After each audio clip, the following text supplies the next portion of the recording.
வாக்குண்டாம் நல்ல மனமுண்டாம் மாமலராள் நோக்குண்டாம் மேனி நுடங்காது கொண்டு துப்பார் திருமேனி தும்பிக்கையான் பாதம் தப்பாமல் சார்வார் தமக்கு ஸ்ருதி ஸ்மிருதி புராணானாமாலயம் கருணாலயம் நமாமி பகவத்பாதசங்கரம் லோகசங்கரம் அபார கருணா சிந்தும் ஞானதம் சாந்தரூபிணம் ஸ்ரீ சந்திரசேகரகுரும் பிரணமாமி முதான்வஹம் சதாசிவசமாரம்பாம் சங்கராச்சார்யமத்யமாம் अस्मदाचार्यपर्यन्तां वन्दे गुरुपरम्परां वसुदेवसुतं देवं कंसचाणूरमर्दनं देवकी परमानन्दं कृष्णं वन्दे जगद्गुरुं कुण्डलिकुमारिकुटिले चण्डिचराचरसुमित्रिचामुण्डे गुडिनी गुहारिणे गुह्ये गुरुमूर्ते त्वां नमामि कामाक्षि गुरुर्ब्रह्मा गुरुर्विष्णु गुरुर्देवो महेश्वरः गुरुः साक्षात् परब्रह्म तस्मै श्री गुरवे नमः। सदाशिव समारम्भां शङ्कराचार्य मध्यमाम् अस्मदाचार्य पर्यन्तां वन्दे गुरुपरम्परा कामकोटि पीठाधीश मुखोद्भव सुधामयी श्री चंद्रशेखर कन्ये देववाणी नमोस्तुते महाभाग्यान्विते मातः जगत्पावित्र्य कारिणी वेदशास्त्र महासारे दैववाणी नमोस्तुते सनातन मार्गरक्षा साधिके ज्ञानदायिनी धर्मसंवर्धनी शुभे दैववाणी नमोस्तुते सदाचार सुरक्षित्री कलिकल्मष नाशिनी मायामोह वारयित्री दैववाणी नमोस्तुते जगद्उद्धार संकल्पात् गुरुवाचो विनिश्रुते अद्वैतानंद निलये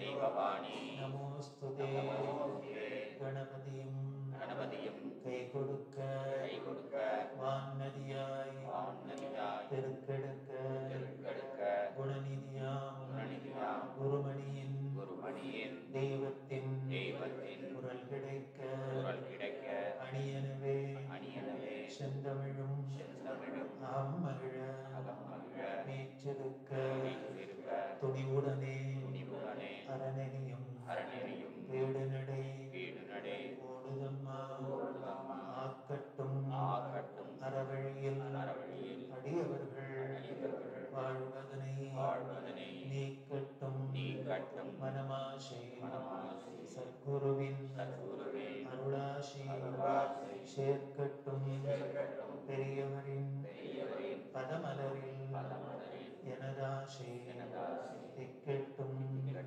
ஒலிக்கட்டும் தெய்வத்தின் குரலோசை உய்யவே ஒரு வழி உலகினிலே தானுண்டு நீதவ வேந்தன் காஞ்சிமா முனி சொன்ன தெய்வத்தின் குரலதனை அனுதினமும் தான் போத நீமையின் வழி நின்று பெருவீடு பெறலாமே மோனகுரு தெய்வத்தின் குரலதனை தான் படிக்க ஞானமே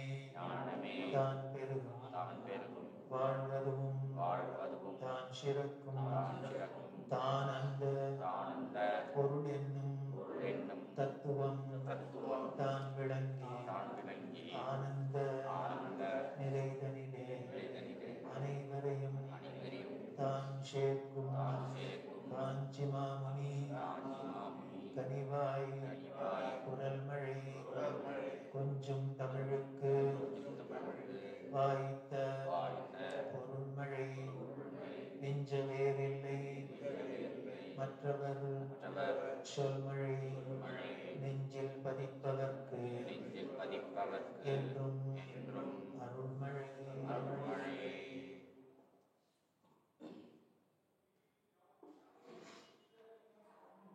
தெய்வத்தின் குரல் 7வது பகுதியில் ரொம்ப முக்கியமான, நமக்கு ரொம்ப அவசியம் தேவையான தலைப்பு. அது நமஸ்கார தத்துவம் அப்படிங்கிறது. நமஸ்காரங்கிறது நமக்கு எல்லாருக்கும் தெரிஞ்சது தான். எல்லாம் தினம் நம்ம பண்ணிட்டு இருக்கிறது தான். ஆனால் நம்ம பண்ணக்கூடிய இந்த நமஸ்காரம் அப்படிங்கிறதுல எவ்வளவு ஒரு பெரிய தத்துவம் நிரம்பி இருக்கு. அந்த தத்துவம் நிரம்பி இருக்கிறது இருக்கட்டும், பண்ற நமக்கு என்ன அதனால பலன்? எந்த ஒரு செயலையும் பண்ணினா அதுக்கு ஏதோ நமக்கு ஒரு லாபம் இருக்கணுமே, பெனிஃபிட் இருக்கணுமே. அப்போ இந்த நமஸ்காரம்னு நாம பண்றதோட நமக்கு என்ன பலன்? நமக்கு என்ன பலன்? அதோட வாங்கிக்கிறாரு ஒருத்தர் நமஸ்காரம், அவருக்கு என்ன? இப்படின்னா ஒரு நமஸ்காரம் அப்படின்னு செய்யக்கூடிய ஒரு செயலை, கிரியையை அனலைஸ் பண்ணியிருக்கா தெரியுமா? ரொம்ப அபூர்வமான ஒரு அனாலிசிஸ் தான். பெரியவாளால் மட்டும்தான் அப்படி பண்ண முடியும் அப்படின்னு சொல்லலாம் தைரியமா. ஏன்னா இது நமக்கு ரொம்ப பழகின ஒரு விஷயம். நமஸ்காரம் அப்படிங்கிறது நமக்கு பழகின விஷயமா இருக்கிறதுனால அதுக்குள்ள இவ்வளவு விஷயமா, அதுக்கு இவ்வளவு இம்பார்ட்டன்ஸா அப்படின்னு ஆச்சரியப்படுறாப்புல இருக்கு. அப்படி அந்த நமஸ்கார தத்துவத்தை ஆரம்பிக்கிறதையே எப்படி ஆரம்பிச்சிருக்கா அப்படின்னா ரொம்ப ஆச்சரியமா இருக்கு. நமோ நமஹா அப்படிங்கிற தலைப்பு, அந்த தலைப்பு ஆரம்பிக்கிறதே நமஸ்காரத்தை பத்தி சொல்றதே முதல்ல என்ன பண்ணிக்கிறா அப்படின்னா குறைப்பட்டுக்கிறார். என்ன குறை அப்படின்னா, இந்த நமஸ்காரம் என்ற பாக்கியம் எனக்கு இல்லாத போயிடுது, தனக்கு இல்லாத பாக்கியம் அப்படின்னு. ஏன்? அவரோட ஸ்தானம் எப்படி இருக்காரு? ஒரு ஆச்சாரிய ஸ்தானத்தில் இருக்கார், ஒரு பீடாதிபதியா இருக்கார், ஜெகத்குருங்கிற ஸ்தானம் இருக்கு. ஆசிரமத்திலேயோ சன்னியாசாசிரமம், 4 வர்ணம் 4 ஆசிரமத்துல நமக்கு ஒரு சம்பிரதாயம் நேதி. மேல் வர்ணத்துல இருக்கிறவா கீழ் வர்ணத்தை நமஸ்காரம் பண்ணக்கூடாது. அதே வந்து உயர்ந்த ஆசிரமத்துல இருக்கிறவா கீழே இருக்கிற ஆசிரமத்துக்காரால நமஸ்காரம் பண்ணக்கூடாது அப்படின்னு. பிரம்மச்சரிய ஆசிரமத்துல இருக்கிறவங்க வேணா கிரகஸ்தால வானப்பிரஸ்தால சன்னியாசி பண்ணலாம். சன்னியாசி பிரம்மச்சாரியை பண்ண முடியாது, கிரகஸ்தனை பண்ண முடியாது. இப்படி உயர்ந்த மேல ஆசிரமத்தில் இருக்கிறவா கீழே இருக்கிறவாட பண்ண முடியாது. அதே மாதிரி வர்ணத்துல மேல் வர்ணத்துல இருக்கிறவா கீழ் வர்ணத்தை பண்ண முடியாது. இப்படி எல்லாம் நேதி இருக்கிறதுனால இவர் ஆசிரமத்துல உயர்ந்ததான சன்னியாசாசிரமத்துல இருக்கார். அதனால சன்னியாசாசிரமத்திலையும் வச்சு ஜெகத்குரு பீடாதிபதி அப்படின்னு ஒரு ஸ்தானத்தையும் கொடுத்து போராட்டத்துக்கு பகவத் பாதாவோட பெயரை வேற எங்களோட சேர்த்து சங்கராச்சாரியர் அப்படின்னு பெயரையும் வேற சேர்த்து இத்தனையும் பண்ணி வச்சிருக்கிறதுனால என்ன ஆயிடுத்து அப்படின்னா, எங்களால வேற ஒருத்தரையும் நமஸ்காரம் பண்ண முடியாத போயிட்டு அந்த பாக்கியம். என்ன பெரியனா நினைச்சுட்டு எல்லாரும் வந்து நமஸ்காரம் பண்றேன் அப்படின்னா எனக்கும் நிஜமாவே என்னை விட பெரியவாளா இருக்கிறவாளெல்லாம் பார்த்தா நமஸ்காரம் பண்ணணும்னு தான் ஆசையா இருக்கு. ஆனால் இந்த ஸ்தானம் தடுக்கிறது. இந்த ஆசிரமம் தடுக்கிறது. சரி, இந்த சன்னியாசிகளா இருந்தா கூட நிறைய பேருக்கு ஒரு ரிட்டையர் ஆனதுக்கு அப்புறம் 60 வயசுக்கு அப்புறம் 70 வயசுக்கு அப்புறம் அப்படின்னு சன்னியாசம் ஆயிட்டு அவ ஆசிரமத்துல இருந்தாலும் அதுக்கு முன்னால இருந்த வயசுலாம் பண்ணியிருக்கலாம் அவளை விட பெரியவாழ. அதுக்கான சான்ஸ் உண்டான எனக்கு அந்த சான்ஸும் இல்லாத போயிடுத்து. ஏன்னா 13 வயசுலயே என்னை தூக்கி இங்க உட்காந்து வச்சுட்டதுனால எனக்கு 13வது வயசுலயே இந்த நமஸ்காரம் பண்ற பாக்கியம் பறிபோயிடுத்துன்னு வருத்தப்படுறேன். நமக்கெல்லாம் என்ன சார் பாரு, அவனை பார்த்தாலும் குட் மார்னிங் போட்டு எல்லாருக்கும் நமஸ்காரம் பண்ணு அப்படின்னு நமக்கு நமஸ்காரம் பண்றது ஒரு சிரமமான காரியமா இருக்கு, கஷ்டமா தெரியுதுன்னா இவர் தலைவிழ குறப்பட்டுக்கிறேன். எனக்கு 13 வயசுலயே ஒருத்தரையும் நமஸ்காரம் பண்ண முடியாத இப்படி ஒரு போயிடுத்து அப்படின்ட்டு அப்போ இருக்கான்.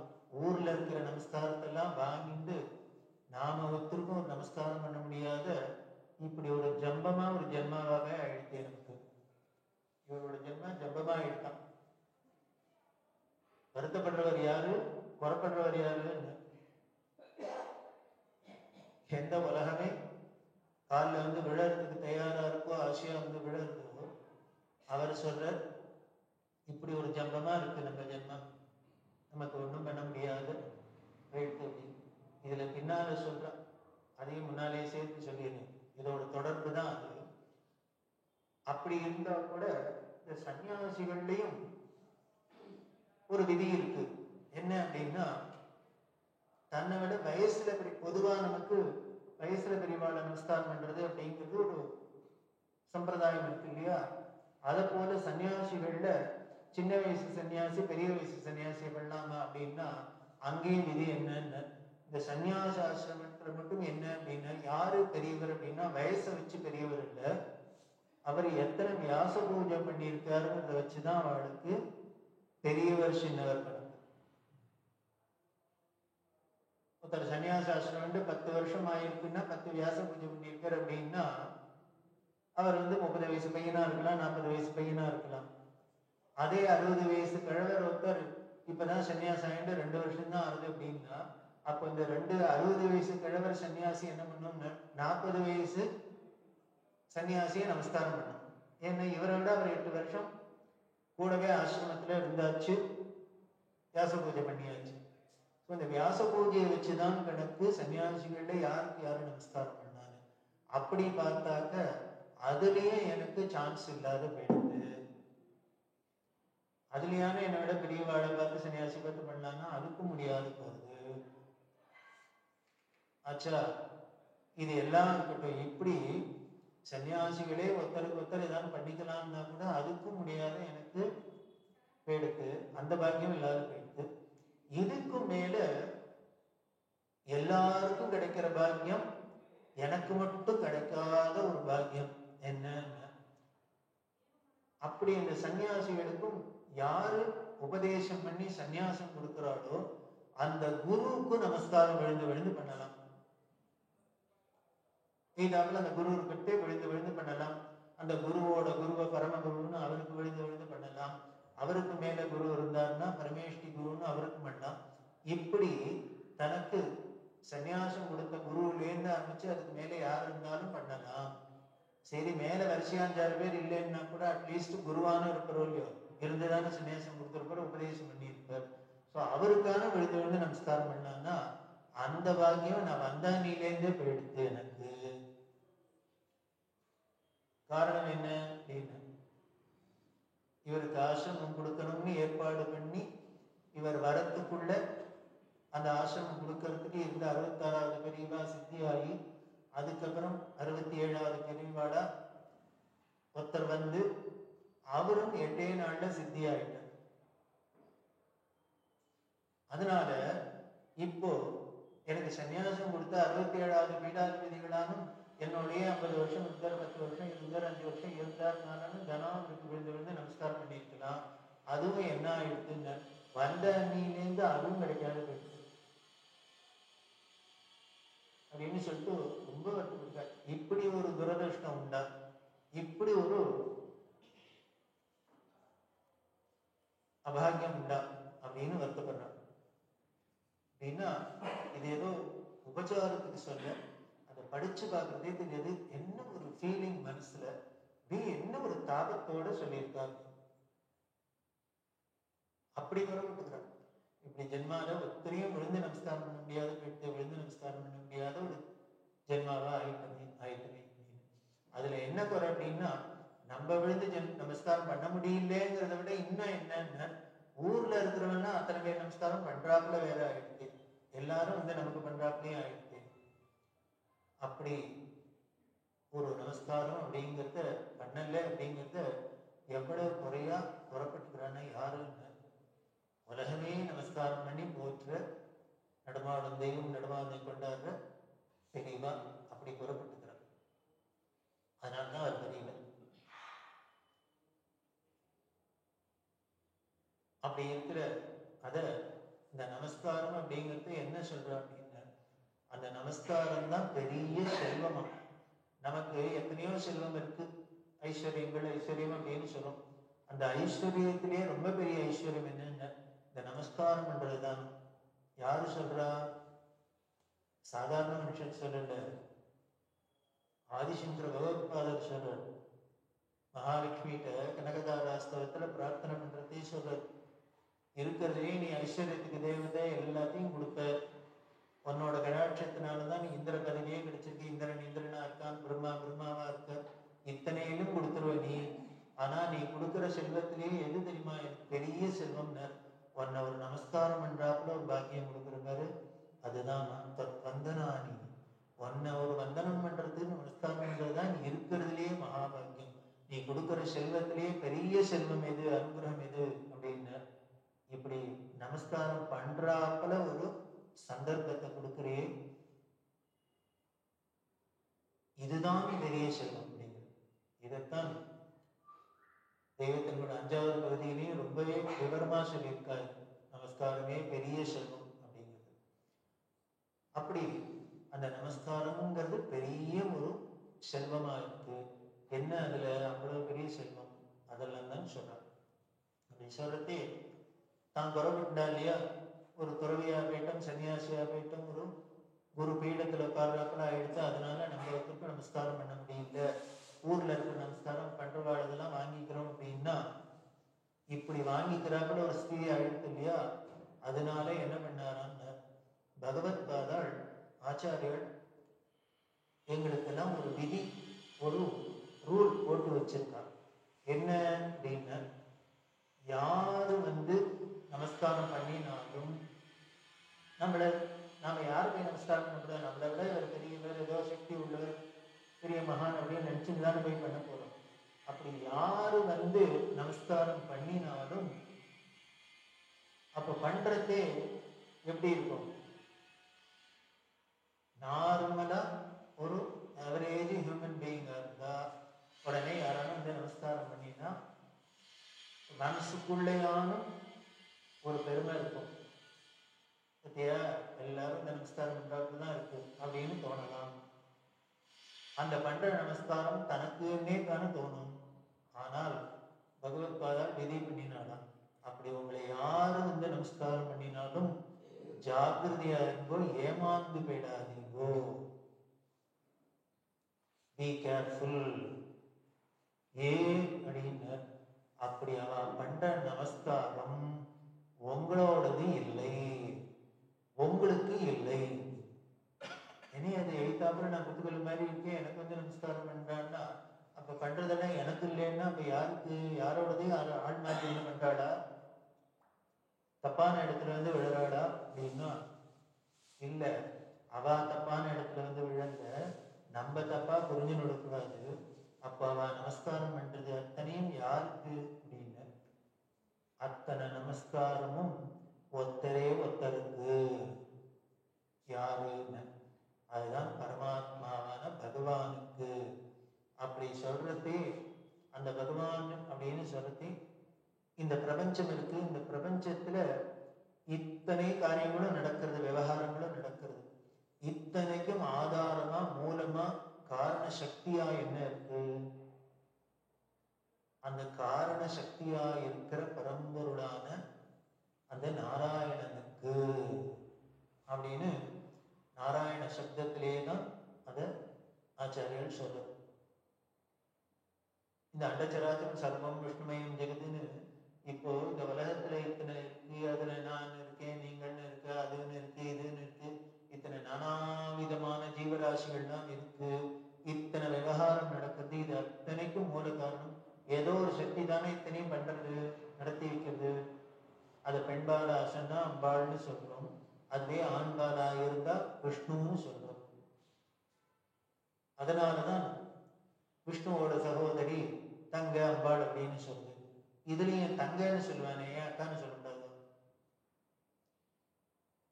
விஷ்ணுவுக்கு தங்கன்னு ஏன் அம்பாளை சொல்லணும், அக்கான்னு சொல்லக்கூடாது? அப்படின்னா நமக்கு ஒரு சம்பிரதாயம், ஆண் பெண் அப்படின்னா வாயிலே வார்த்தை வருது.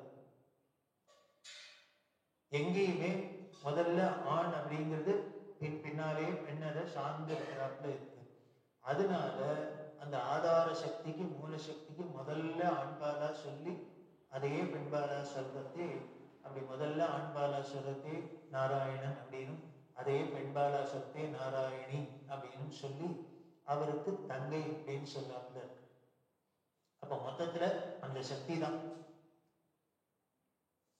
இத்தனைக்கும் காரணமா இருக்கக்கூடிய அந்த ஆதார சக்திக்கு தான் போயிச்சது. ஏன்னு அந்த ஆதார சக்தியினால தானே ஒருத்தர் இவர் பிறந்திருக்க, நாமளும் பிறந்திருக்கோம். இவரை குருங்கிற ஸ்தானத்துல உட்காத்தி வச்சிருக்கு, அவரை சிஷ்யங்கிற ஸ்தானத்துல வச்சிருக்கு, அவரை நமஸ்காரம் பண்ணணும்னு தோண வச்சு நமஸ்காரம் பண்றாப்புல வச்சிருக்கு.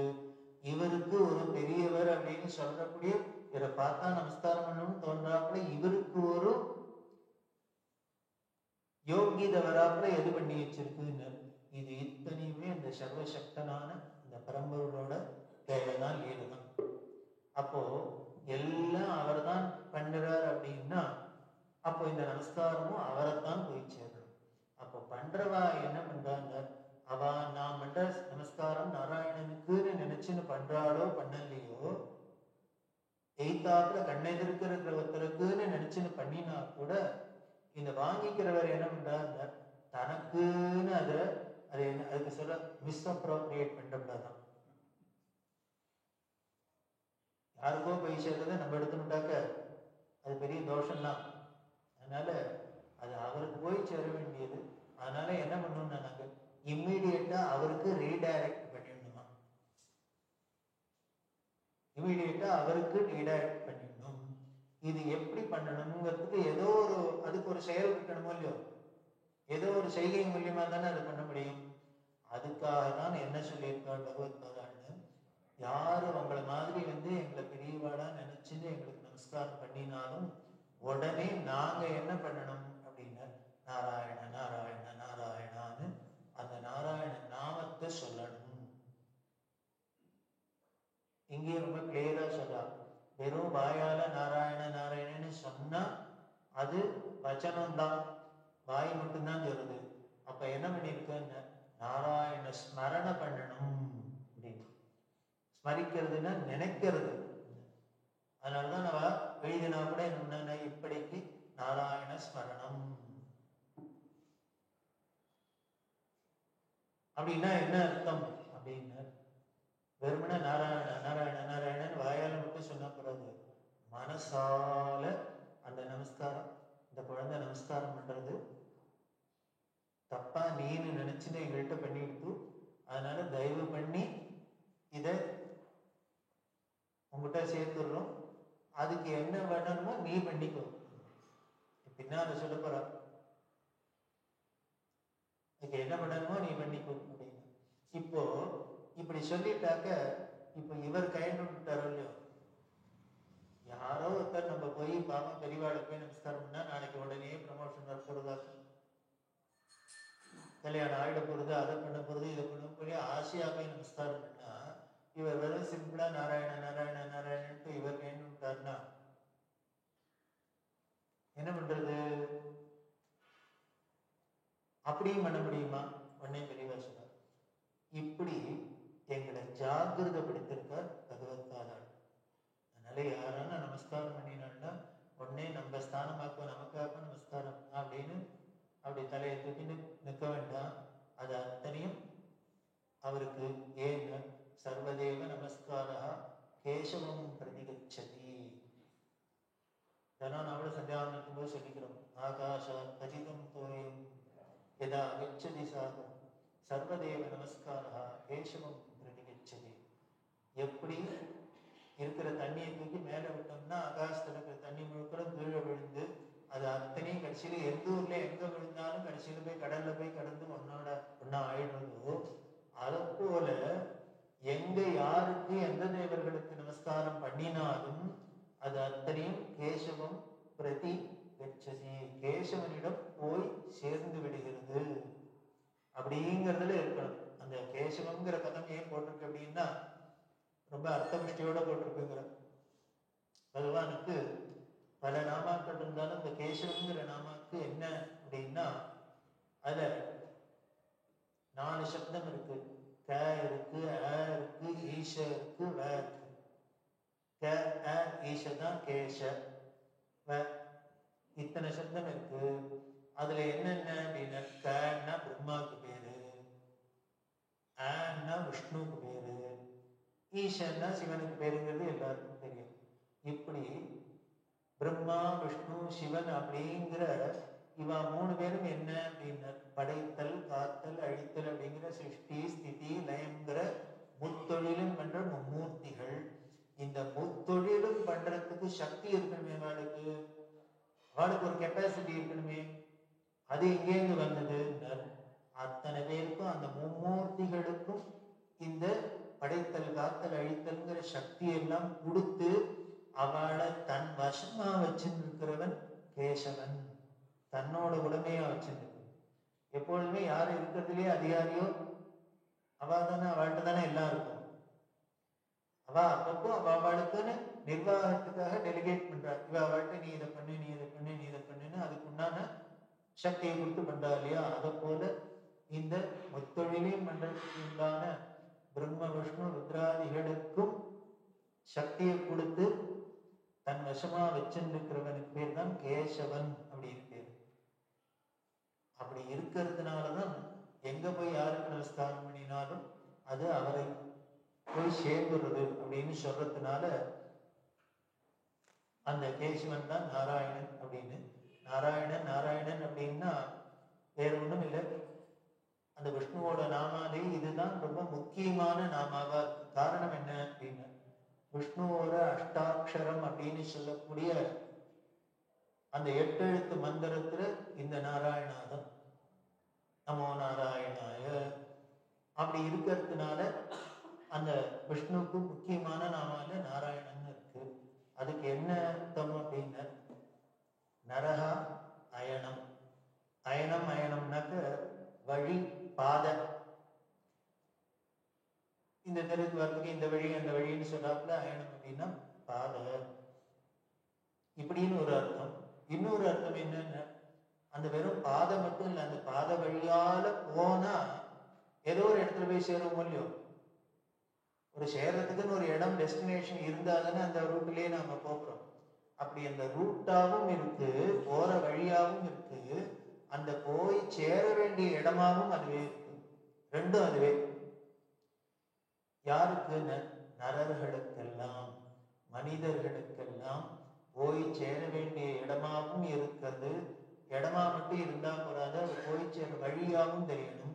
வழியிலிருந்து போய் சேர டெஸ்டினேஷன் இல்லைன்னாலும் பிரயோஜனம் இல்லை. இல்ல போய் சேர வேண்டிய இடம் இருந்து அதுக்கு சரியான பாதை இல்லை, வழி தெரியலன்னாலும் பிரயோஜனம் இல்லை. அதனால இவன் என்ன பண்றாரு அப்படின்னா போய் சேர வேண்டிய இடமாவும் இருக்க, அது போகக்கூடிய அடையக்கூடிய வழியாவும் இருக்கிறதுனால நரர்களுக்கெல்லாம் இவருக்கு நாராயணன் அப்படின்னு. அப்படின்னா இந்த நரர்களுக்கெல்லாம் மனிதர்களுக்கெல்லாம் அடைய வேண்டிய இடமா இவர் இருக்கார் அப்படின்னா அப்ப இந்த மனிதர்கள் பண்ணக்கூடிய காரியங்கள் எல்லாமே எங்க போய் அடையிறது? இவரையே அடையிறது. அதனால்தான் எந்த ஒரு கர்மாவை பண்ணினாலும் கடைசியில என்ன பண்றோம்? காயே நவாச்சா மனசா இந்திரியேர்வா புத்தியாத்மனாவா பிரகிருதே ஸ்வபாவா கரோமி யத் சகலம் பரஸ்மை நாராயணாயேதி சமர்ப்பயாமி. நான் இனிமே உடம்புனாலேயோ மனசுனாலேயோ வாயில பேச்சுனாலேயோ இன்னும் பிரகிருதியே சுபாவாது, அந்த பிரகிருதி நியதினு பிரகிருதின்னு இயற்கை அப்படின்னு இந்த இயற்கையா பிரகிருதியை கிரியேட் பண்ணது அவர் தானே. எனக்கு உள்ளுக்குள்ள இருக்கிற என்னோட ஆசா பாசங்களை எல்லாம் நான் நினைச்சுன்னு வச்சுக்கலையே, அது பிறக்கத்தையே தானே அவர் தானே எல்லாத்தையும் இந்த சிப்பெல்லாம் உள்ள போட்டு வச்சிருக்காரு. ஸோ அதனால அந்த இயற்கை சுபாவப்படி என்னோட நேச்சர் படி நான் என்னென்னாம நடந்துக்கலாமே. என்ன பண்ணிட்டு அதெல்லாம் கூட நான் பண்ணினதுன்னு இல்லை, நீ பண்றதுதான், நீ பண்ண வச்சதுனால பண்றது. அதனால என்னென்ன அதையும் உங்க தலையிலே போடுறேன், உங்க காலில் போடுறேன், எல்லாத்தையும் நாராயணா ஏது சமர்ப்பயாமி அப்படின்னு அவர் காலில் தூக்கி போடுறது அப்படின்னு. நாராயணா ஏது சமர்ப்பயாமி இந்த ஸ்லோகத்தை கேட்டோன்னு ஒரு நிகழ்ச்சி ஞாபகம். மணக்கால் நாராயணன் அப்படின்னு பெரியவாழ்கிட்ட கைங்கரியம் பண்ணிட்டு அவரை ஒரு ஊருக்கு கர்நாடகாவில் ஒரு ஊருக்கு அனுப்பிச்சா ஒரு காரியமா, நீ போய் அங்கே பார்த்துன்னு வா அப்படின்னு. அப்போ கொஞ்சம் குளிர் நாள். அவர் சரி கிளம்புனா அவர் அப்படி பீமசேன மாதிரி இருப்பார். ஏண்டா இப்போ அங்கே ஒரே குளிரா இருக்குமே, ஏதாவது போத்திக்கிறதுக்கு சால்வையில் ஏதாவது எடுத்துன்னு போ, வெறும் உடம்போட அப்படியே போகாத, உடம்புக்காக அப்படி இல்லைன்னு சொன்னா அவர் அதெல்லாம் லட்சியம் இல்லை. அவர் கிளம்புனா கிளம்புறதுக்கு ரெடியா இருக்கிற அப்படின்லாம் ஒன்றும் இல்லை. பற்றியும் சால்வையில இருக்கோ இல்லையோ அப்படின்னு தெரியல, இல்லை இப்படிதான் பார்க்கணும் அப்படின்னு. சால்வை இல்லையா, ஒன்று பண்ணு, உக்ரானத்துக்கு போ, ஸ்டோர் ரூமுக்கு போனீங்கன்னா அந்த பழைய அரிசி மூட்டை கிட்ட கோணியெல்லாம் கிடக்கும், அதுல 2 எடுத்துக்கோ அப்படின்னு. எதுக்கு அப்படின்னு, அந்த கோணிக்குள்ள காலை விட்டுன்னு படுத்தணும்னா ஒரு கோணியை தரையில விரிச்சுக்கோ. ஏன்னா சில்லுன்னு தரை இருந்ததுன்னா அதுவே முதுவெல்லாம் ஜலதோஷம் வரும். அதனால ஒரு கோணியை தரையில விரிச்சுக்கோ, அது இடுப்பு வரைக்கும் அது வந்துடும். மீறி இடுப்புக்கு கீழே காலை இருக்கிறதுக்கு அந்த கோணியை உள்ளுக்குள்ள காலை உள்ளுக்குள்ள மாட்டிடும். ஏன்னா அந்த நேரத்துல விலைக்கு போகாத ராத்திரி கரெக்டா கூட வச்சுக்கோ. இப்ப எல்லாம் ஆச்சு. இப்படி அடியில ஒரு கோணியை போட்டு உடம்பு தலையிலேருந்து இடுப்பு வரைக்கும் அதுல வச்சுன்னு படுத்துக்கிறோம். காலுக்கு கீழே இருக்கிறதுக்கு கோணியை போட்டுனா கோணியை உள்ள விட்டுறதுனால அடியிலையும் இருக்கும் மேலேயும் முடியிருக்கும். இப்ப மாறுலாம் திறந்திருக்குமே, உடம்பு திறந்திருக்குமே, அதுக்கு என்ன பண்றது? இதுதான் பெரியவாழ்கிட்ட ஒரு ஸ்பெஷாலிட்டி. அப்ப அந்த ஊருக்கு போயிட்டு அந்த காரியத்தை முடிச்சுமானே இவர் நிறுத்த வேண்டியதானே. அவன் குளூர்ல என்ன கைமே சாக்கு போட்டுனா என்ன போட்டுனா இப்படிதான். அதுதான் தாயர் சிறந்த தயாவான தத்துவன் அப்படின்னு. அந்த அம்மா மாதிரி அம்மாவுக்கு தான் இந்த கவலையெல்லாம். குழந்தை அமெரிக்காவுக்கு போனாலும் கருப்படி எதுக்கு அனுப்புறார்? எம்எஸ் பண்ண போனவனுக்கு பிஹெச்டி வாங்க போனவனுக்கு இப்ப கருப்படி என்ன விசேஷம்? அதுதான் தயாரோட குணம். அதை போல குருநாதர் என்ன பண்றார்? இத்தனை சொல்லிட்டு மேல போத்திக்கிறதுக்கு ஏதாவது வேணுமே. அது மேல போத்திக்கணும்னா அப்போ ஒரு சால்வை இருந்தால் தான் முடியும். அட்லீஸ்ட் ஒரு சால்வையானும் போகணும். என்ன பண்ணலாம் அப்படின்னா, ஒரு சால்வை இருந்தால் தேவையில்லை, ஒரு சால்வை இருந்தால் தேவையில்லைன்னு அப்போன்னு பார்த்து இங்கே எழுத்தாப்புல சால்வை இல்லை. அவர் சொன்ன, நான் ஏதோ பார்த்துக்கிறேன், அதெல்லாம் தெளிவாக கவலைப்பட வேண்டாம், நான் ஏதோ கருத்து பார்த்துக்கிறேன், அங்கவஸ்திரம் இருக்கு இங்க அவஸ்திரம் இருக்கு அதை போத்துக்கிறேன்.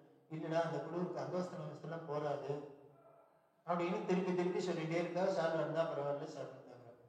அப்போன்னு பார்த்து யாரோ ஒருத்தர் வந்தார், ஒரு பெரிய மனுஷன். நமஸ்காரம் பண்றதுக்கு வந்தவர் தட்டில் எல்லாத்தையும் வச்சு 2 சால்வையை வச்சு நமஸ்காரம் பார்த்தா வந்தது 2 சால்வை தட்டோட இருக்கு. உடனே அவர்கிட்ட விசாரிச்சா என்ன எது, அவருக்கு எதிர்த்து உடனே சொல்றா, காயே நவாச்சா மனசேந்திரியவா. அதுக்கு முன்னால என்னன்னா, ஏண்டா சால்வை பண்ணணும்னா ஏதாவது மந்திரம் இருக்கும் தான். சால்வை வரவழைக்க மந்திரம் இருக்கா? சால்வை வரவழைக்க என்ன மந்திரம் தெரியல. உடனே சொல்றா, காயே நவாச்சா மனசேந்திரியவா அப்படின்னு இந்த ஸ்லோகத்தை சொன்னா, நீனும் சொல்லணும்னு அவர் சொல்லி வேற வைக்கிறார். சொல்லி வச்சுட்டு கடைசியில இந்த தட்டுல வச்சு கொண்டு நமஸ்காரம் பண்ணாரா சாமியோட விட்டு நாராயணாயேது சமர்ப்பயாமி, இந்த நாராயணா உனக்கு தான் எடுத்துன்னு போகும்.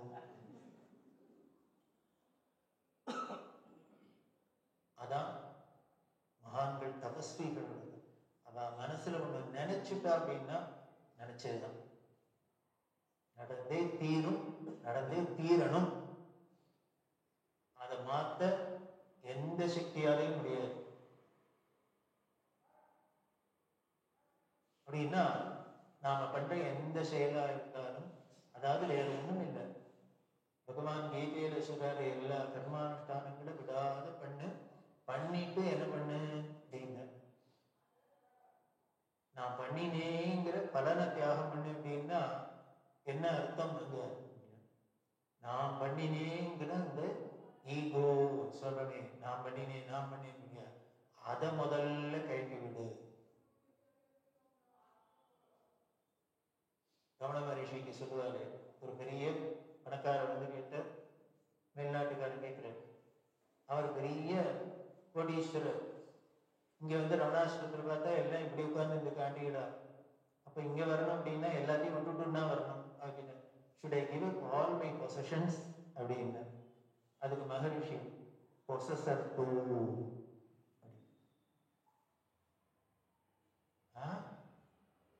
உன்னோட பொசஷன் கொடுக்கணும் விடுமா, அதை மட்டும் விட்டா கூடாது, பொசஸரையும் சேர்த்து விடணும், அகத்தையும் சேர்த்து விடணும்.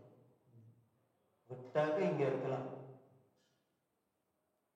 அதுக்குத்தான் இந்த கடைசியில கை கழுவுறது எல்லா காரியத்தையும் முடிச்சுட்டு கடைசியில அவ்வளவுதான் கை கழுவுறது அப்படின்னா, அது எக்ஸாக்ட்லி கை கழுவுறது இதுதான்.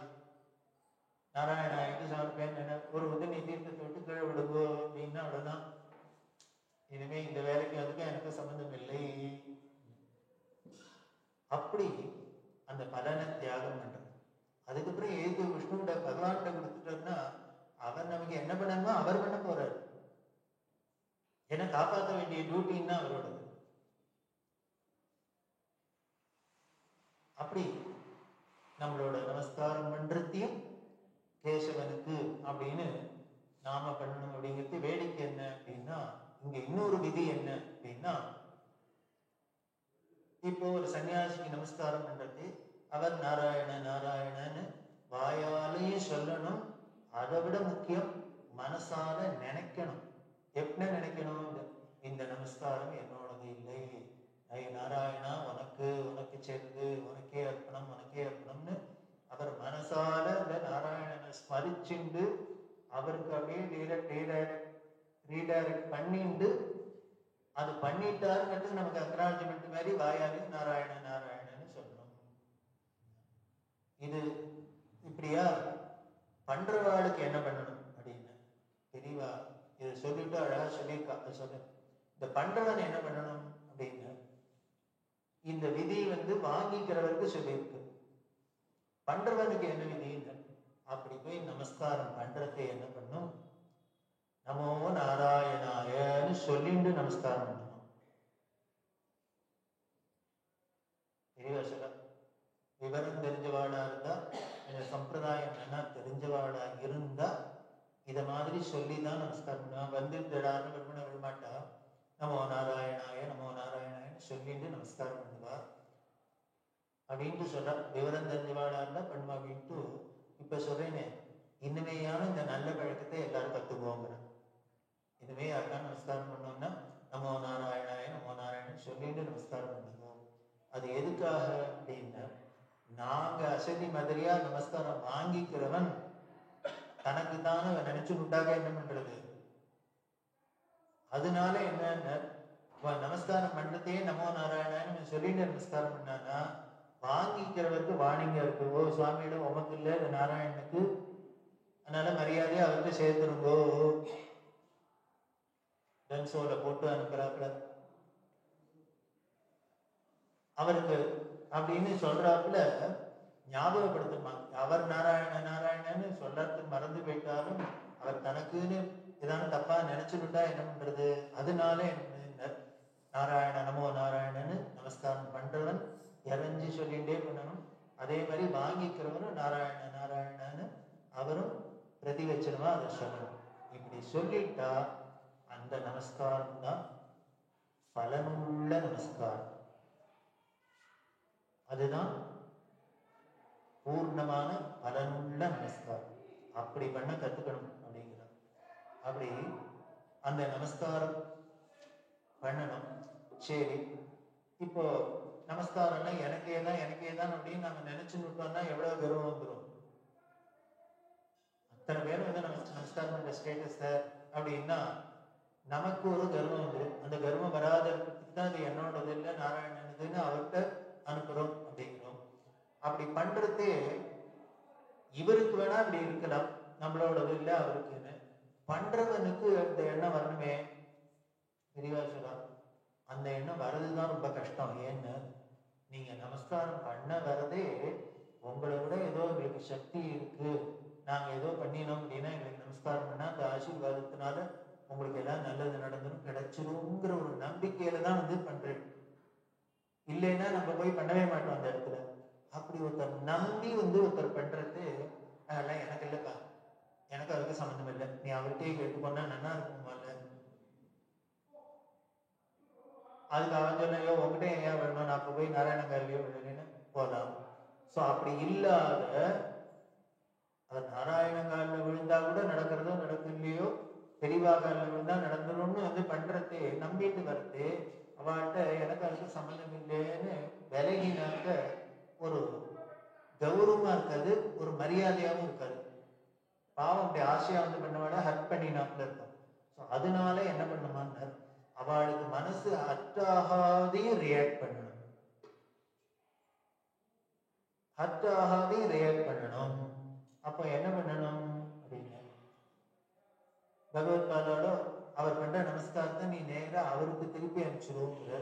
பகவானுக்கு இவர் திருப்பி அனுப்பணும்னா என்ன பண்ணணும், அவர் வந்து சாஷ்டாங்கமா விழுந்தாருன்னா இவர் அப்படி இல்லைனாலும் கையை கூப்பிட்டு நாராயணா நாராயணான்னு சொல்லணும் போது இப்படி கூப்பிட்டாதானே அந்த நமஸ்காரம் அங்க போச்சுன்னு தெரியும். இவர் வெறுமனம் என்ன நாராயணா நாராயணா.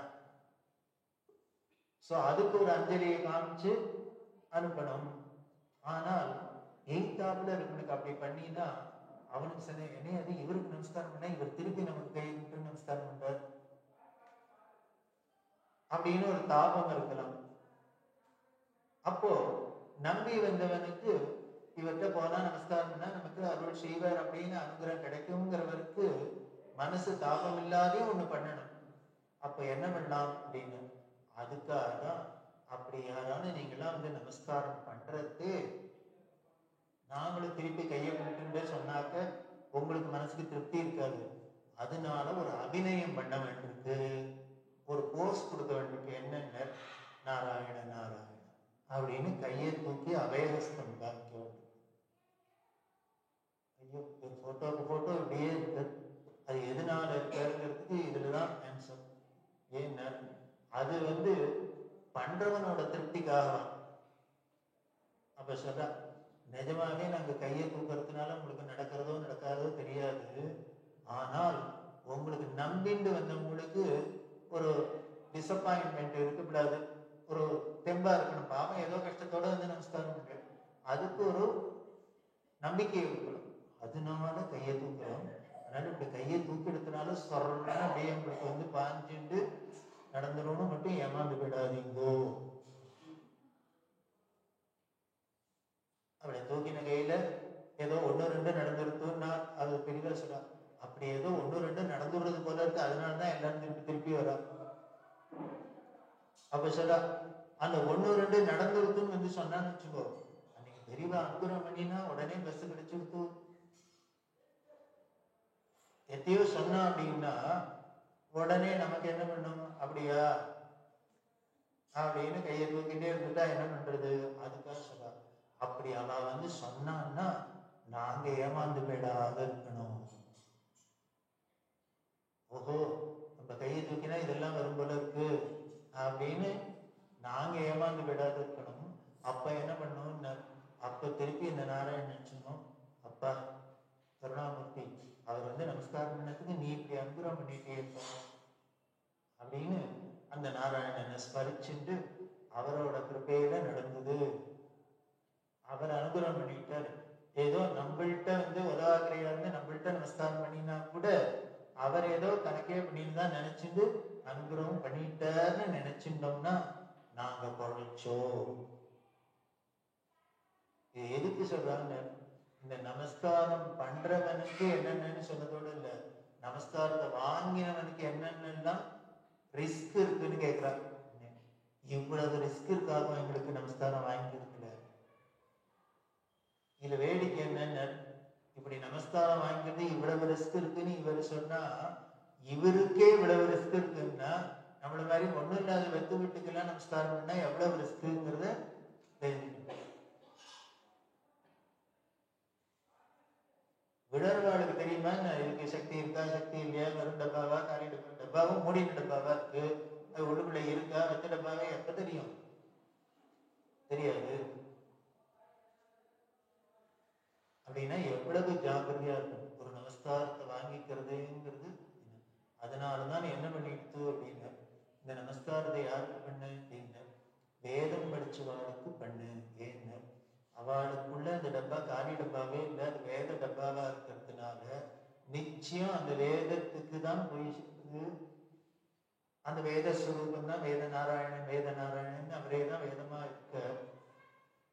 ஓசை ஒலியலாம் ஆனாய் நீயே வேத ஸ்வரூபம் நாத ஸ்வரூபம் எல்லாம் சொல்லுமே. அதனால அங்க பண்ணிட்டா என்ன ஆச்சுன்னு ரிஸ்கே இல்லை. வாங்கிக்கிறவாளுக்கும் ரிஸ்க் இல்லை, பண்றவாளுக்கும் சந்தேகம் இல்லை. அப்போ அவ்வளவு ஜாகிரதையா இருக்கணும் அப்படிங்கிறதுக்காக சொல்ற. இப்படி நமஸ்காரம் என்றதுல சொல்லியிருக்கு. அதுல ஒரு விஷயம் இல்ல, நாராயணன் அப்படின்னு சொல்லியிருக்கு. அந்த பரபிரம்மத்துல இத்தனைக்கும் இருக்கக்கூடிய காரண சக்தியா இருக்கக்கூடிய அந்த விஷ்ணுவா இருக்கக்கூடிய நாராயணன் அப்படின்னு தான் சொல்லியிருக்கு. பகவத்பாதாவில் பார்த்தீங்கன்னா இந்த காரண சக்தி அப்படின்னு சொல்றதுல தன்னோட பாஷ்யங்கள்ல எங்க இருந்தாலும் ஒரே வார்த்தையை இதை மட்டும்தான் யூஸ் பண்ணியிருக்காரு. நாராயண நாராயண நாராயணன், இந்த நாராயண நாமத்தையே தான் எல்லா இடத்துலையும் யூஸ் பண்ணியிருக்காரு. அவர் ஏன் அப்படி யூஸ் பண்ணினார்? காரணம் என்ன அப்படின்னா, அந்த நாராயணன் அப்படின்னா வந்தார ஒருத்தர், ரொம்ப சிவபக்தர் ஒருத்தர் வந்தார். பெரியவாளுக்கு ரொம்ப வித்வான் சிவபக்தர். அவர் நமஸ்காரம் பண்ணோன்னு பெரியவா எல்லாரும் சொல்ற நாராயண நாராயணன். உடனே அதுக்கு மூஞ்சி சுருங்கிட்டான். இவ இவ்வளவு கவனிக்கிறான்னு ஆசையா வேடிக்கையா இருக்கு. மூஞ்சி சுருங்கிட்டு அப்புறம் தான் தோணித்து அவரும் ரொம்ப சாஞ்சி சிவபக்தர். அவருக்கு போய் நாராயண நாராயணன்னு அவருக்கு கொஞ்சம் வருத்தமான மூஞ்சியில தெரியுது. உடனே பெரியவா அவர்கிட்ட சொல்றா, என்ன நாராயண நாராயணன்னா உனக்கு உன் சுவாமியை சொல்லன்னு இருக்காரு. சிவசிவான்னு சொல்லக்கூடாது, நாராயண நாராயணன் சொன்னாரு. இந்த இப்ப எல்லாம் பரம்பொருள் ஒண்ணுதான் அப்படிங்கிறது, அதுதான் எல்லாமே ரெண்டு விதத்துல இருக்கு, நாமரூபங்கள்ல இருக்குன்னு சொல்லு. அப்ப எந்த பேரை சொன்னா என்ன, ஏன் இந்த பேரை தான் சொல்லணும், அந்த பேரை சொல்லக்கூடாதா அப்படின்னு சொல்லுவோம். அதனால அவரை சமாதானப்படுத்துறதுக்காக சொன்னாலும், இந்த உனக்கு தான் எல்லாம் தெரியும். இந்த உபனிஷத்துல ஸ்கந்தோபனிஷத்துன்னு ஒண்ணு இருக்கு, முருகன் இருக்கிற ஒரு உபனிஷத்து. அதுல ஒரு சொல் என்ன அப்படின்னு, விஷ்ணுஷ்ட ஹிருதயம் சிவஹா அப்படின்னு இருக்கு. விஷ்ணுவோட இதயத்துக்குள்ள சிவன் இருக்க அப்படின்னு சொன்னாலாம். சொல்லிட்டு அவருக்கு சொன்னார். அதனால நான் நாராயண நாராயணன் சொன்னா கூட, வாயால சொன்னா கூட, அது நாராயணன் நான் வாயால சொன்னது உடம்பு தான். அது உள்ளுக்குள்ள இதயமா என்ன இருக்குன்னு உன்னோட சிவன் தான் இருக்குன்னு. விஷ்ணுஷ்ட ஹிருதயம் சிவஹா அப்படின்னா உடனே அவருக்கு என்ன ஆயிடுச்சுங்க, அப்படியா, அப்ப சரி. இப்படி சமாதானப்படுத்தி அவர்கிட்ட என்ன பண்ணேன்னு அவரை ஏமாத்தி அனுப்பிச்சேன். ஏன்னா அவர் வந்து பாவம் அவருக்கு ஒரு தாபப்பட்டு போக்காதேன்னு. ஆனா நான் அங்க பாதி தான் சொன்னேன், மீதி பாதி முதல் பாதியை சொல்லலன்னா. என்ன அந்த முதல் பாதி என்னன்னு, சிவஸ்ச ஹிருதயம் விஷ்ணு விஷ்ணுஷ்ட ஹிருதயம் சிவஹா அப்படின்னு இருக்கு. சிவனோட இதயத்துக்குள்ள விஷ்ணு, விஷ்ணுவோட இதயத்துக்குள்ள சிவன். எது உபனிஷத் சொல்றது. வேதத்திலேயே ஸ்ரீருத்ரம் கடைசியில என்ன சொல்றது, தேவானாகும் ஹிருதயே நமஹ அப்படின்னு எத்தனை 33 கோடி தேவர்கள் இருந்தாலும் அதெல்லாம் வெறும் உடம்பு தான். அதுக்கு உள்ளுக்குள்ள இதயமா ஜீவனா என்ன இருக்குன்னு உபனிஷத்து என்ன சொல்றது அப்படின்னா, அந்த சிவனுக்குள்ள இதயமா விஷ்ணு இருக்கு, அந்த விஷ்ணுக்குள்ள இதயமா சிவம் இருக்கு அப்படின்னு தான் சொல்லியிருக்கு. அவருக்கு பிடிச்சது வெளியில எப்படி இருந்தாலும் உள்ளுக்குள்ள என்னோடது மூல சரக்கு என்னோடதான் தெரியணும் அப்படி சொன்னேன். ஆனால் இது இப்படியும் இருக்கு. இதுல இருந்து என்ன தெரியுது அப்படின்னு, நீ அது வெளியில விஷ்ணுவா தெரிஞ்சாலும் உள்ளுக்குள்ள சக்தியா சிவம் தான் இருக்கு, வெளியில சிவமா தெரிஞ்சாலும் உள்ளுக்குள்ள விஷ்ணுங்கிற சக்தியா தான் இருக்கு. அந்த அபேதம் போகணும், அதுதான் அங்க முக்கியம். அதை விளக்கிறதுக்காக தான் பகவத்பாதால என்ன பண்ணாங்க, பர்பஸா வேணும்னு நாராயண சப்தத்தினாலேயே அங்கங்க குறிப்பிட்டு வர்றார். அப்படி இந்த நாராயண சப்தத்தை அந்த பூர்ணமான அந்த காரண சக்திங்கிறதே நாராயண சப்தத்தை நாம் சொல்றவர் விளக்கிறவர் யாருன்னு, சம்போ மூர்த்தி சரதி புவனே சங்கராச்சாரியப்பா. எந்த சம்புங்கிற சிவனோ அதுவே சங்கராச்சாரியர், அந்த சிவனே தான் இப்போ எல்லாத்துலயும் நாராயணனை சொல்ற. அது ஏன் அப்படி சொன்ன அப்படின்னு தெளிவா சொல்ற. வேற ஒண்ணும் இல்லை, தம்பேரியே தானே சொல்லிட்டா அது கொஞ்சம் கௌரவ குறைச்சல. எல்லாம் நன்னா சார், எல்லாம் நன்னா சார்னா அது கொஞ்சம் நன்னா இருக்காது, எல்லாம் சாரு தான் அப்படின்னு. அப்புறம் அவர் சொன்ன இல்லை இல்லை எல்லாம் அவர் தான் அப்படின்னு அப்படி சொன்னதுனால ஒரு கௌரவமா இருக்கு. அது இல்லாத எல்லாம் அப்படியா இல்லை நல்லா பண்ண இல்லை நல்லா இருக்காது. அதனால இவர் என்ன பண்ணாரான்னு அவர் பேரை போட்டு காமிச்சுங்க. அப்படி போட்டு காமிச்சா கூட அதுக்காக உடனே இவர் சிவனை ஓரம் கட்டிண்ட எப்படி வச்சிருந்தார், என்ன பண்ணார் அப்படின்னு, இவரோட மடத்துல எல்லாம் பிரதானமா என்ன பண்ணார், சந்திரமௌலீஸ்வர பூஜைன்னு சிவாராதனத்தை தான் பஞ்சாயதனத்தை தான் மெயினா வச்ச. இப்படி காரியம் பண்றதே ஒரு இடத்துல இப்படி வச்சுட்டு, ஆனா வார்த்தையில பாஷ்யங்கள்ல சொல்றது கிரந்தங்கள்ல சொல்றது விஷ்ணு சப்தத்தினால சொல்றதுன்னா எப்படி ஒரு பரம அத்வைதியா இருந்திருக்கா, எந்த ஒரு வித்தியாசமும் இல்லாத வேதம் பாராட்ட தெரியாத சுத்த அத்வைத ஸ்வரூபமா பகவத்பாதால் இருந்திருக்காருங்கிறதுக்கு இதெல்லாம் தான் சாட்சின்னு ஆச்சாரியாட்ட சொல்றாங்க. அது என்னமோ அவர் அப்பப்போ சொல்லிட்டே இருக்கணும். அப்படி இருக்கிறது அந்த நாராயணனோட நமஸ்காரத்துல இருக்கு, நாராயணன்கிற அந்த நாமத்திலையும் இருக்கு அப்படின்னு சொல்ற. அப்படி ஜாக்கிரதை பண்ணிக்கணும், தன்னை ஜாக்கிரதை பண்ணிக்கணும், தன்னை ஜாக்கிரதை பண்ணிக்கணும் அப்படின்னு. அந்த ஆசீர்வாத சக்தி எங்களுக்கு இருக்கோ இல்லையோ, அதை விட நாங்க கையை தூக்கி ஒரு அபிநயம் பண்றதுனாலேயே உங்களுக்கு இருக்குன்னு நினைச்சுருக்கேன் அப்படின்னா அதுக்கு காரணம் அந்த நாராயணனோட கருணை தான், அவரோட கருணையினாலதான் நடக்கிறது. அப்படி அந்த நமஸ்காரத்துல உயர்ந்த ஒரு தத்துவம். அந்த தத்துவத்துல என்ன அப்படின்னா, நீங்க நமஸ்காரம் பண்றதையே நாங்க கையை மட்டும் தூக்கினா போறாது, நாராயணன் சொன்னா போறாது, மனசுனால அந்த பகவானை ஸ்மரிச்சு நீங்க என்னென்னலாம் பிரார்த்தனை பண்ணிருக்கீங்களோ அதெல்லாம் நடத்தி கொடுக்கணும்னு அவர்கிட்ட பிரார்த்தனை பண்ணணும். இப்ப சொல்ல உங்களுக்காக நாங்க பிரார்த்தனை பண்ணோம், நான் பிரார்த்தனை. இதெல்லாம் ஒரு ரொம்ப இலைமறைவு காய்மறைவு மாதிரி பெரியவா என்னென்னலாம் காரியம் பண்ணியிருந்தாங்கிறதுக்கு இங்கெல்லாம் அப்பப்போ ஹிண்ட் வந்துடும், வியாக்கியானம் வந்துடும். இவர் விழுந்து விழுந்து சந்திரமௌலீஸ்வரர் பூஜை பண்ணினார், ஜபம் பண்ண, தபம் பண்ண, இத்தனையும் பண்ணினார் அப்படின்னா எல்லாம் எதுக்காக பண்ணினார் அப்படின்னார், அவர் அத்தனை பலனையும் மூட்டை கட்டி எடுத்துன்னு போனோங்கிறதுக்காக இல்லை, அத்தனையும் நமக்கு கிடைக்கணுங்கிறதுக்காக. ஏன் அப்படி ஏதோ நம்மள்கிட்ட வந்து நமஸ்காரம் பண்ணினா இவாளுக்கு நடந்துரும்னு நம்பிண்டு வராடே, அவளை வெறுங்கையா வச்சிருக்காது, எம்டியாவா கிடக்காது, ஏமாந்து கிடக்காதுங்கிற கருணையினால இவர் அதுக்கு உண்டான அந்த தபோபலத்தை சேர்த்து வச்சுட்டார். எப்படி இல்லை வச்சிருக்கார், வச்சுக்கணும் அப்படிங்கிறது இப்படி இருக்கு. அப்ப சொல்ற வந்து இவரோ பரம அத்வைதின்னு சொன்னேன், அவர் வந்து தம்பேரையே சொல்லிட்டா உச்சிதமா இருக்காதுன்னு விஷ்ணு பேரை சொன்னார் அப்படின்னா, இவரோட சித்தாந்தத்துக்கும் அதுக்கு ரெண்டு, இவர் பேரு தன் பேரு அடுத்தவன் பேர்லாம் சொல்றதுக்கே தான் அவர் சித்தாந்தமே சொல்லலையே, எல்லாம் ஒன்னொன்னு தானே சொன்னார், இருக்கிறதே ஒன்னொன்னு சொன்னார். அப்ப எப்படி வந்தது அப்படின்னு அப்ப சொல்ற, எப்போ இவர் புஸ்தகம் எழுதுறதுன்னு உட்கார்ந்துட்டாரோ அங்கேயே அத்வைதம் வந்துருக்கு. இவர் எதுக்கு அட்வைஸ் பண்ணணும், எதுக்கு இனிமேல் வியாக்கியானம் பண்ணணும் அப்படின்னு யாரோ கேட்கறதுக்கு இன்னொருத்தர் அந்நியமா இருக்காங்கிற நினைச்சுட்டா தானே பண்ண முடியும். அது எதுக்காக அப்படி பண்ணினார் அப்படின்னா, அதுக்காக அப்படி நினைச்சுன்னு அவர் பண்ணினதுனால உள்ளுக்குள்ள அவரோட ஆத்மனிஷ்ட கலைஞ்சு போயிட்ட. உள்ளுக்குள்ள அவர் அவராகவே தான் இந்த ஆத்மனிஷ்டையில.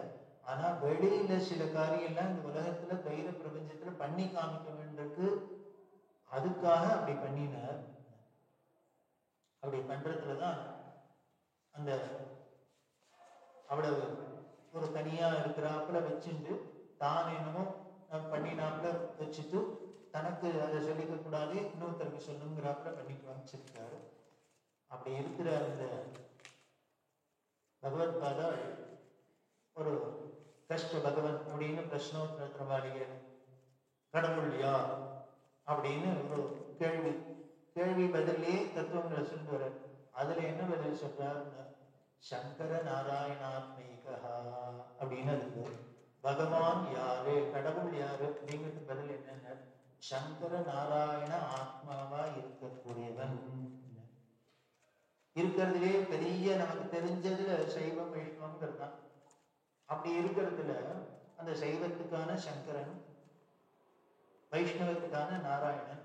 இது சகுணமா இருக்கிறது சங்கரனா இருக்கு, நாராயணனா இருக்கு. ஆனா இதுக்கு எல்லாத்துக்கும் மூலமா அந்த தத்துவத்துல வேதாந்தத்துல என்ன ஆத்மஸ்வரூபம். அப்படி இருக்கிறதுனால சங்கர நாராயண ஆத்ம ஏகஹா, சங்கர நாராயண ஏகஹா அப்படின்னு கிளியரா சொல்லிட்டார். சங்கர நாராயண கோவில், சங்கர நயினார் கோவில் தான் இந்த தத்துவத்தையே விளக்குறாப்புல ஒரு கோவில் தமிழ்நாட்டில். அப்படி இங்க ஒவ்வொருத்தரும் பல விதத்துல அவளுக்கு திருப்தி ஏற்படணுங்கிறதுக்காக பலத்துல இருந்தாலும் இந்த நமஸ்காரம் அவரைத்தான் போய் சேருது அப்படின்னு சொல்றது. அதை நாங்க ஜாக்கிரதையா இருக்கணும் அப்படின்லாம் சொல்லிட்டு அந்த நமஸ்காரம் அப்படிங்கிறதையே அந்த தத்துவத்துல என்ன அப்படின்னா ரொம்ப வைஷ்ணவத்துல சொல்லுவா. மற்ற இடத்துல எப்படி சொல்றாளோ தெரியாது. அந்த வைஷ்ணவத்துல என்ன பண்ணாங்க, தண்டன் சமர்ப்பிக்கிறது, தண்டன் இடுறது, தண்டம் சமர்ப்பிக்கிறது. தெலுங்குல தண்டம் பெட்டேதி அப்படிங்கிற இல்லையா. நமக்கு தெரிஞ்சு தண்டம்னா என்ன, ஒரு கோல். அது ஏன் அப்படி ஒண்ணு சொன்னாங்கிறது அதுக்கு சொல்ல என்னமோ ரொம்ப பிடிச்ச பேரா இருக்கு. இருக்கிறதுலயே இந்த நமஸ்காரம் இதெல்லாம் சொல்றதை விட இந்த தண்டம் அப்படின்னா ரொம்பவே நல்லா இருக்கு. காரணம் என்ன அப்படின்னா, நம்ம எப்போ போய் காலில் விடுவோம், இன்னொருத்த காலில் நம்ம ஒண்ணுக்கும் லாயத்துல நம்மளால முடியல, வெறும் தண்டம்னாதான் அடுத்தவங்க அதில் போய் விடுவோம். அப்ப சொல்ற, அப்போ விழறவனும் அதே மாதிரி தண்டமா இல்லாத பார்த்து விழணும் சார். அதுக்காக போய் விழுந்து வெறும் தண்டம் சார் ஒண்ணுக்கும். அந்த தண்டம் எதனால அப்படின்னு, அந்த தண்டம் கொஞ்சம் கூட குழவு இல்லாத அப்படியே வரைச்சுன்னு தான் நிற்கும். எதனால வரைச்சு நிற்கிறதுன்னு, அதுக்கு ஒரு பிடிப்பு இருக்கிறதுனால, ஒருத்தர் கையால பிடிச்சுன்னு இருக்கிறதுனால அப்படி இருக்கும். அதுவே என்ன பண்ணுவோம்னு, அந்த புடியை கொஞ்சம் தளர்த்தி இப்படி பிடிப்பை விட்டுட்டோம்னா தொட்டேன்னு கீழே விழுந்துடும். விழுந்தா அத மாதிரி என்ன பண்ணணுமா, நம்மளையும் நான் பெரிய படிச்சவனாக்கும், நான் பெரிய வித்வானாக்கும், நான் பெரிய பணக்காரனாக்கும், நான் பெரிய ஸ்டேட்டஸ் உள்ளவனாக்கும், பதவி உள்ளவனாக்கும், இப்படி எல்லாம் நமக்கு பல விதத்துல இந்த அகம்பாவம் கர்வம் அப்படிங்கிறது நம்மளை எருக்கி பிடிச்சிட்டு என்ன பண்றது, அதுதான் வரப்பா நம்மளை வைக்கிறது. அப்படி நிற்க வைக்கிறது, அதை பிடிச்சுட்டு இருக்கிறது எது, என்ன ஈகோங்கிற பிடிப்பு, நான்கிற அகங்கிற பிடிப்பு. அப்ப என்ன பண்ணணும் அப்படின்னா, இந்த கர்வம் முழுக்களும் போகணும் அப்படின்னா அதை என்ன பண்ணணும்னா, அந்த அகங்கிறத அப்படி கொஞ்சம் லூஸ் பண்ணினோம்னா தொடர்புன்னு அத்தனையும் கீழே விழுந்துருது. இப்போ எவன் எல்லாத்தையும் கிரீடத்தை வச்சுன்னு ஆஹா ஊஹுன்னு எல்லாம் இருந்தாலும் அவன் இப்ப எப்படி இருக்கான்னு தரையோட தரையா பிளாட்டா கிடக்கான். பிளாட்டா கிடக்கானா அதனாலதான் இதுக்கு பேர் தண்டம் சமர்ப்பித்தல்னு வச்சிருக்கா. அதனால நமஸ்காரம் பண்ணா எப்படி பண்ணணும்னு அப்படி போய் பண்ணணும். அப்படி பண்ணாத பண்ணினோம்னா அந்த நமஸ்காரமே தண்டமா. இந்த பாவத்தோட பண்ணணும்.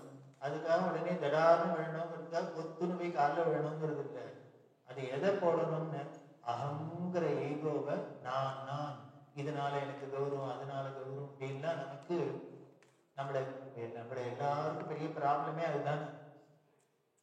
அந்த அகம்பாவத்தை தூக்கி கீழே போடுறது, ஒருத்தர் இடத்துல போறது, ஒரு காலில் தூக்கி போடுறது. அதுக்குதான் நமஸ்காரத்தோட தத்துவமே என்னன்னா நான் இல்லை,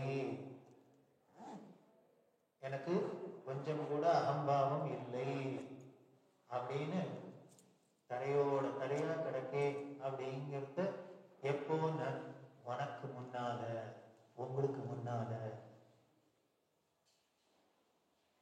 அது பகவானுக்கு முன்னால கிடக்கிறதுங்கிறது ஒரு பெரிய அதிசயம் இல்லை. நம்ம அவருக்கு யோகியதைக்கு முன்னால நம்ம யோகியதை எல்லாம் ஒண்ணும் இல்லை. அவருக்கு முன்னால நமஸ்காரம் பண்றதே இப்படி நமக்கு ஒரு எண்ணம் வருது. இந்த எண்ணத்தோட பண்ணணும், அதுதான் முக்கியம். வெறுமனை மட்டும் விழுந்தா போறாது. எனக்கு ஒண்ணும் இல்லை, நான் ஒண்ணும் இல்லை, பூஜ்யம் நீந்தான், நான் ஒண்ணுத்துக்கு உதவாத தண்டம் நீந்தான் அப்படின்னு கொண்டு போய் விழறாப்புல இருக்கு. ஏன்னா அந்த தண்டம்ங்கிறது என்ன மரத்திலேருந்து எடுத்ததுதான். அது மரத்திலோட இருக்கிறது, மரத்தோட மரமா இருக்கிறதே அதுக்கு ஜீவசக்தி இருக்கிறதுனால அது என்ன பண்றது, அது பூமியில இருக்க தண்ணியை குடிச்சு உடனே சூரிய வெளிச்சத்தை இருந்து இனிமே அதுல இலை வந்து காய்ச்சி பழுத்து எல்லா விவகாரம் எல்லாம் பண்ணிட்டு இருக்கு. அதுவே மரத்திலேருந்து கட் பண்ணி எடுத்துட்டோம் அப்படின்னா அந்த ஜீவசக்தி போயிடுத்துன்னா இதுக்கு என்னென்ன தண்டமாயிடுது, பெரும் குச்சி. அது அப்புறம் உடனே அது என்ன பண்ணா, நீ என்னதான் தண்ணியில போட்டாலும் சரி, வெயில வச்சாலும் சரி, துடுக்காது, காக்காது, வைக்காது, ஒண்ணும் பண்ணாது. அப்படி இருக்கு. அத போல நாம் அந்த பரமாத்மாங்கிற அந்த ஆத்மஸ்வரூபத்தோட அந்த ஜீவசக்தியோட சேர்த்து நம்மளால இத்தனையும் பண்ண முடியுது. அது இல்லை அப்படின்னா நம்ம வெறும் தண்டம் தான் அப்படிங்கிறத நமக்கு ஞாபகப்படுத்துறதுக்கு தான் இந்த நமஸ்காரம். அதை பகவான்கிட்ட பண்றதுங்கிறது நமக்கு நேச்சுரலா அவருக்கு மேல ஒண்ணும் இல்லைங்கிறதுல வந்துடும். ஆனா அதை விட எனக்கு என்ன விசேஷமா தோணுதுங்கிற, நம்மள மாதிரி எய்தாப்புல மனுஷாள்கிட்ட அப்படி விழணும் இருக்கால, அதுலதான் நம்மளோட வினயம் இன்னும் ஜாஸ்தி வரும். பகவானுக்கு முன்னால வினயமா இருக்கிறது, அடக்கமா இருக்கிறதுங்கிறது இல்லைன்னா தான் ஆச்சரியம். ஆனா மனுஷாளுக்கு மனுஷால் பார்த்துட்டு நம்மள மாதிரி ஒருத்தட்ட எய்தாப்புல போய், சார் உங்களுக்கு முன்னால நான் ஒன்றும் இல்லை சார் அப்படின்னு விடுறதுதான் இணையம். அந்த நமஸ்கார தத்துவத்திலேயோட லட்சியமே என்னன்னா நமக்கு இந்த அடக்கம் வரணும், வினயம் வரணும். அது எதனால வரமாட்டேங்குதுன்னு, அறியாமையினால வரமாட்டேங்குது, அஜ்ஞானத்தினால வரமாட்டேங்குது. காரணம் என்னன்னா நம்மள நாம்னு ஒரு ஐடென்டிஃபை பண்ணிட்டு ஒரு தனி வியக்தியா வச்சுட்டு அதுக்கப்புறம் அதுக்கு பேரு ஊரெல்லாம் கொடுத்து அதுக்கு பதவியை கொடுத்து இனிமே அத்தை கொடுத்து இத்தை கொடுத்து எல்லாம் அந்த கொழுன்னு அதுக்கு தானே இன்ஸ்டிடியூஷன்லாம் இருக்கு, பர்சனாலிட்டி டெவலப்மெண்ட். அதுல என்ன சொல்லித்தரான்னு, ஒத்துட்டி வணங்கக்கூடாது, எல்லாம் நம்மளே சாதிச்சுடலாம் அப்படின்னு. அது என்ன அப்படின்னு அதை போக்குறதுக்கு தான், அந்த ஈகோவை போக்குறதுக்கு தான் நான் இல்லை நான் இல்லை நான் இல்லை, நான் அப்படி இல்லைன்னு முழுக்க இல்லைன்னா கூட நான் ஒன்றும் பெருசா இல்லை, நான் ஒன்றும் பெருசு இல்லை, நான் ஒன்றும் பெருசு இல்லை, சின்னதுதான் அப்படிங்கிறது அடங்கிட்டு அப்படி இருக்கிறதுனாலதான் அந்த அடக்கத்தை தான் அதோட சிம்பாலிக்கா ஒரு வெளியில காமிச்சுக்கிறதா. உங்களுக்கு முன்னால நான் சாதாரண சார், ஒன்றும் இல்லை சார் அப்படின்னு காமிக்கிறதுக்கு தான் இந்த நமஸ்காரம். அப்படின்னா ஒரு கீழே விழுந்து ஒரு தட்ட நமஸ்காரம் பண்றதுல என்ன ஒரு நமக்கு பலனை கொடுக்கறது அப்படின்னு நம்மளோட இந்த அகம்பாவத்தை ஈகோவை போக்குறது. அப்படின்னா தெளிவா சொல்றாங்க, இப்படி எந்த மதத்திலேயானு எந்த தேசத்திலேயானு இப்படி ஒரு கல்ச்சர் உண்டா? நமஸ்காரம் பண்ணுங்கிறது இங்க மட்டும்தான் இருக்கு. இதான் இந்த சனாதன தர்மத்தோட பெருமை. இங்க அந்த அகங்கிறத துடி கூட இடம் கொடுக்கல பண்றது.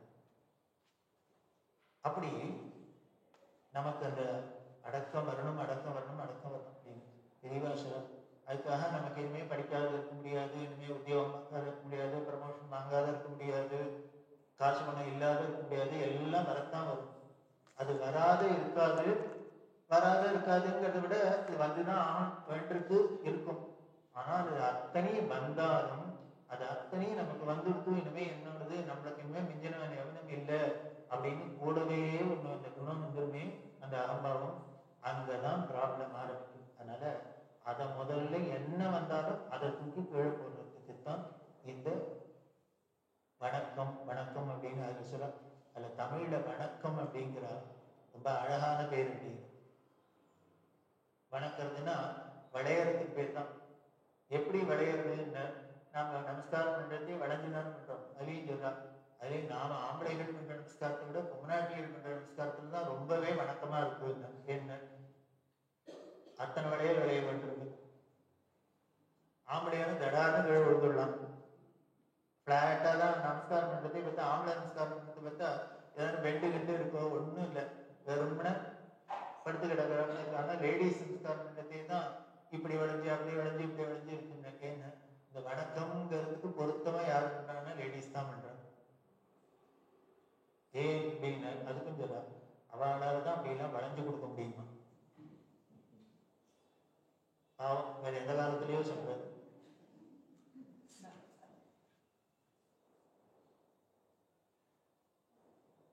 அப்படி தண்டாகாரமா நமஸ்காரம் பண்றது, அப்படி நான் இல்லை நான் இல்லை அப்படிங்கிறத காமிச்சுக்கிறதுக்கு பேர் தான் இந்த நமஸ்காரம், அந்த தண்டமா நமஸ்காரம். அப்ப சொல்ல, நீங்கள்லாம் தண்டமா நமஸ்காரம் பண்றீங்க. இந்த தண்டம்னு ஞாபகம் வருது. நாங்கள்லாம் கையில ஒண்ணு பிடிச்சுட்டு இருக்கோமே, ஒரு தண்டம் அப்படின்னா, அது எதுக்கு நாங்க பிடிச்சுட்டு இருக்கோம் அப்படின்னா, அதுக்கும் காரணம் இருக்கான். இவாளுக்கு முதல்ல என்ன சொல்லிட்டு, இவாளோட ஆசிரமம் அந்த சன்னியாச ஆசிரமமா இருக்கிறதுனால, இவாளோட ஸ்தானம் குருஸ்தானம் ஆச்சாரிய பீடம் இருக்கிறதுனால, இவாள் டைரக்டா யாருக்கும் நமஸ்காரம் பண்ண முடியாதுன்னு இருக்கு இல்லையா? அது மாதிரி சமயத்துல சில இடத்துல தன்னோட குருவுக்கு பண்ணினாலும் சரி, இல்ல குரு பாதைக்கு பண்ணாலும் சரி, பகவான்கிட்ட போய் நமஸ்காரம் பண்ணா கூட அதுலயும் ரொம்ப ஸ்ட்ரிக்டா பார்த்தா, நாங்க நீங்கள்லாம் நமஸ்காரம் பண்ணாப்புல உடம்ப அப்படியே தரையோட தரையா போட்டு நமஸ்காரம் பண்றதும் உச்சிதம் இல்லை, அதுவும் பண்ணக்கூடாது. பூமியில படுறாப்புல அப்படி பண்ணக்கூடாது. ஆனா நமஸ்காரம் பண்ணணும்னா என்னென்ன, அதுக்கு சிம்பாலிக்கா என்னவான்னா, இந்த கையில ஒரு தண்டம் வச்சிருக்கோம், அந்த தண்டத்தை ஒரு மாதிரி நாங்க ஒரு குழவா காமிச்சு அந்த தண்டத்தினால அதை கொண்டு அந்த பாதத்து மேலேயோ பகவான்கிட்டயோ வைக்கிறது. வச்சா அது பேர் தண்டவந்தனம்னு பேரு, தண்ட நமஸ்காரம்னு பேரு. சரியா சொல்ற? பேரு பயமா இருக்கு, தண்ட நமஸ்காரம். நீங்க என்ன பண்ற நமஸ்காரம் ஒண்ணுக்கும் லாயக்கு இல்லைன்னு அர்த்தம். அதனாலதான் சன்னியாசி நமஸ்காரம் பூஜையில கூட என்ன பண்ணுவாங்க, அந்த தண்டத்தை அப்படியே சுத்திட்டு அது மேல் பக்கம் தானே நமக்கு நமஸ்காரம்னா தலைன்னா கீழப்படணும். அதுக்கு என்னென்ன அந்த தண்டத்தோட மேல் பக்கத்தை அப்படி கவர்த்து கொண்டு சுவாமிகிட்டயோ பாதத்திலேயோ எல்லாத்துலயும் வைக்கிறது. குருக்கெல்லாம் நமஸ்காரம் பண்ணினா கூட தண்டவந்தனம் பண்ணிட்டு அப்புறம் நமஸ்காரம் பண்ண. இந்த நமஸ்காரம் பண்ணதுக்காக பூமியில படக்கூடாதுங்கிறதுனால என்ன பண்ணுவாங்க, ஒரு துணியை போட்டுப்பாங்க. அந்த துணியை போட்டு அது மேல விழுந்து நமஸ்காரம் பண்ணுவாங்க. அப்படி நமஸ்காரம் பண்றதுக்கு, நாங்க நமஸ்காரம் பண்றதுக்கு சிம்பாலிக்கா எங்களோட தலை சாஞ்சத்துக்கு சிம்பாலிக்கா இந்த தண்டத்தை கொண்டு காமிக்கிறது. இது தண்டம் அப்படின்னா சாதாரண தண்டம் இல்லை, மந்திரிச்சு அபிமந்திரிச்சு குரு கையால கொடுக்கிறது. அது ஏதோ சாதாரண கம்பு இல்லை, அது அபிமந்திரிச்சு கையால கொடுக்கிறது. அதுல என்ன அப்படின்னு, ஏன் நாங்க கையில பிடிச்சுட்டு இருக்கோம் அப்படின்னு, இது எங்களுக்கு ஞான வைராகியம் அப்படின்னு சொல்லக்கூடிய எங்களுடைய இந்திரிய நிகிரகங்கள்லாம் இருக்கு. அந்த ஐம்புலன்களையும் அடக்கி ஒரு கைக்குள்ள வசமா வச்சுக்கணுங்கிறதுக்கு சிம்பாலிக்கா இந்த தண்டம் கையில. எப்பொழுதும் ஞானத்தை விடாக்குடியா பிடிச்சிருக்கோம், வைராக்கியத்தை விடாக்குடியா பிடிச்சிருக்கணும் அப்படிங்கிறதுக்கு சிம்பாலிக்கா தான் இந்த கையில தண்டம், சன்னியாசி கையில தண்டம். அதனால்தான் பகவத்பாதா அஷ்டாவதாரத்திலேயே ஞான வைராக்கிய தண்டாட்யாய நமஹா அப்படின்னு இவர் கையில வச்சிருக்கிறது எதுன்னு ஞானத்தையும் வைராக்கியத்தையும் கைக்குள்ள அடக்கமா விடாத பிடிச்சுட்டு இருக்க அப்படிங்கிறதுக்கு ஒரு சிம்பாலிக்கா கையில தண்டம் வச்சிருக்கா. அதோட இல்லை இவாளோட அகம்பாவத்தை அத்தனையும் கீழே தொட்டி கவுக்கிறாப்புல இந்த தண்டத்தை கவுத்து வச்சாலே இவாளோட ஈகோ கவர்றது அப்படின்னு உடனே சொல்லலாம். நீ உங்களுக்கு எல்லாம் கேட்கலாம், உடனே நாங்க தண்டத்தை கவுத்ததுனால ஈகோ போயிடுமா, இல்ல கையில பிடிச்சுட்டு இருக்கிறதுனால ஞான வைராக்கியம் இருக்குன்னு அர்த்தமா அப்படின்னா இருக்கணும்.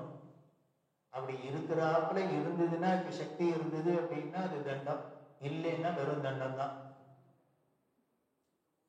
நமது எல்லா ஆசிரமத்துக்கும் கையில தண்டம் உண்டு, பிரம்மச்சாரிகளுக்கும் கையில தண்டம் உண்டு, கிரகஸ்தனுக்கும் உண்டு, எல்லா ஆசிரமத்துக்கும் தண்டம் உண்டு. ஆனா சன்னியாச ஆசிரமத்துல மட்டும் அது என்ன நமக்கு பிரபலமா தெரியுறாப்புல கையில வச்சுட்டு இருக்கோம். அதுவும் நம்ம காஞ்சி மடத்துல பார்த்தேன்னா அவ எப்ப பாரு தண்டம் கையுமாவே ஆச்சாரியால் இருப்பான். அதுக்கு நேதி எல்லாம் இருக்கு. இத்தனை நுகத்தடி அப்படின்னு அந்த அவ அதை தாண்டிதான் தெரியலாம்.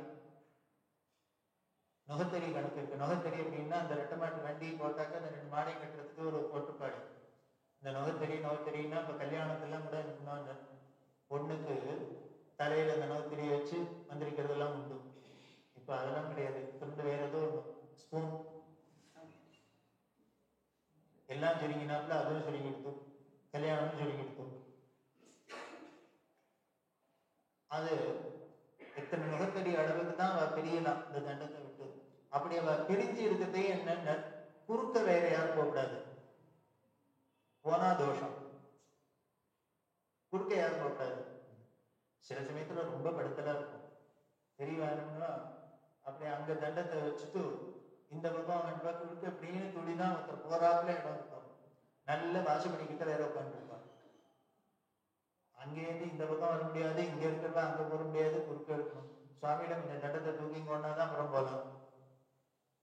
இன்னும் சில சமயத்துல என்ன பண்ணுவாங்க, இப்படி குறுக்க ரயில்வே கேட்டு போட்டாப்புல வேற வச்சிருவா. இவர் ஏந்துட்டு போற வரைக்கும் எல்லாம் நிற்கணும். அப்படிதான் ஒரு தடவை குளிக்கிறதுக்கு போனா, ஸ்நானம் பண்றதுக்கு போனா, அங்க யாரோ வந்துட்டா அந்த வாசப்படிக்கிட்ட இப்படி தண்டத்தை வச்சுட்டு அதை கீழே விடக்கூடாது, தரையில விடக்கூடாது. அதனாலதான் இவ கையில வச்சு நின்னா கூட கீழே பராட்டுனா கால் மேல அதை ஒரு ரெஸ்ட் கொடுத்துப்பா. நீங்க பார்த்தீங்கன்னா தெரியும். இப்பவும் பலப்படிவா எங்கேயாவது படிக்கிறது பார்த்தீங்கன்னா ரொம்ப நேரம் ரெண்டு பேசி இருந்தா அப்படி பிடிச்சுட்டே இருப்பா, இல்லைன்னா இடுக்கிட்டு இருப்பா. அப்படி கீழே வைக்கிறாப்புல இருந்ததுன்னா தரையில விடாது. ஒண்ணு அவளோட ஆசனத்துல இருக்கும், தர்பாசனத்துல அப்படி இருக்கும், இல்லையா ஒண்ணும் இல்லைன்னா கூட கால் மேல ரெஸ்ட் பண்ணி வச்சுட்டு இருப்பா, கீழே வைக்க மாட்டா. இல்லையா ஒரு சிக்கு பலகா வச்சிருப்பான், அது மேல வச்சிருவா. ஒரு முனை தன் மடியில வச்சிருப்பா, இன்னொன்னு வைக்க அது மேல வச்சிருவா, அந்த மணியை அப்படி வச்சிருவா. இப்படி வச்சிருக்க நாசிக் சுவாமி, நாசிக் அந்த பிரஸ் இருக்கு, நாசிக் பிரஸ்ல அவர் ஒர்க் பண்ணியிருந்தார். அப்பப்போ லீவ் இருக்கிறது எல்லாம் வருவார் பெரியவாளுக்கு. ரொம்ப அப்புறம் பின்னால நாசிக் சுவாமின்னு இடத்துல இருந்தார். அவர் வந்திருக்கார் கைங்கரியம் பண்றதுக்கு. அவர் ஏதோ அந்த பக்கம் போகணும், திடீர்னு வந்துட்டார். அவர் எதிர்பார்க்கல, தெரியவா இப்படி குறுக்க தண்டத்தை வச்சிருப்பார். வந்தவர் ஷாக்கு, என்ன பண்றதுன்னு தெரியல. அந்த வந்த வேகம் அதை நிறுத்த முடியல. அதனால என்ன பண்ண, காற்பட்டபடியும் தாண்டி போனார். தண்டத்தை தாண்டி நானுடைய பேசியிருந்த பெரியவா அப்படி பார்த்தா, கூப்பிடு மேனேஜர் அப்படின்னு. உடனே என்ன அவர்கிட்ட தாண்டி நீ தண்டத்தை நன்னா என்ன 2 தடவை தாண்டு அப்படின்னா, அவர் உடனே அப்படியே பெரியவான்னு இந்த பக்கமா அந்த பக்கம்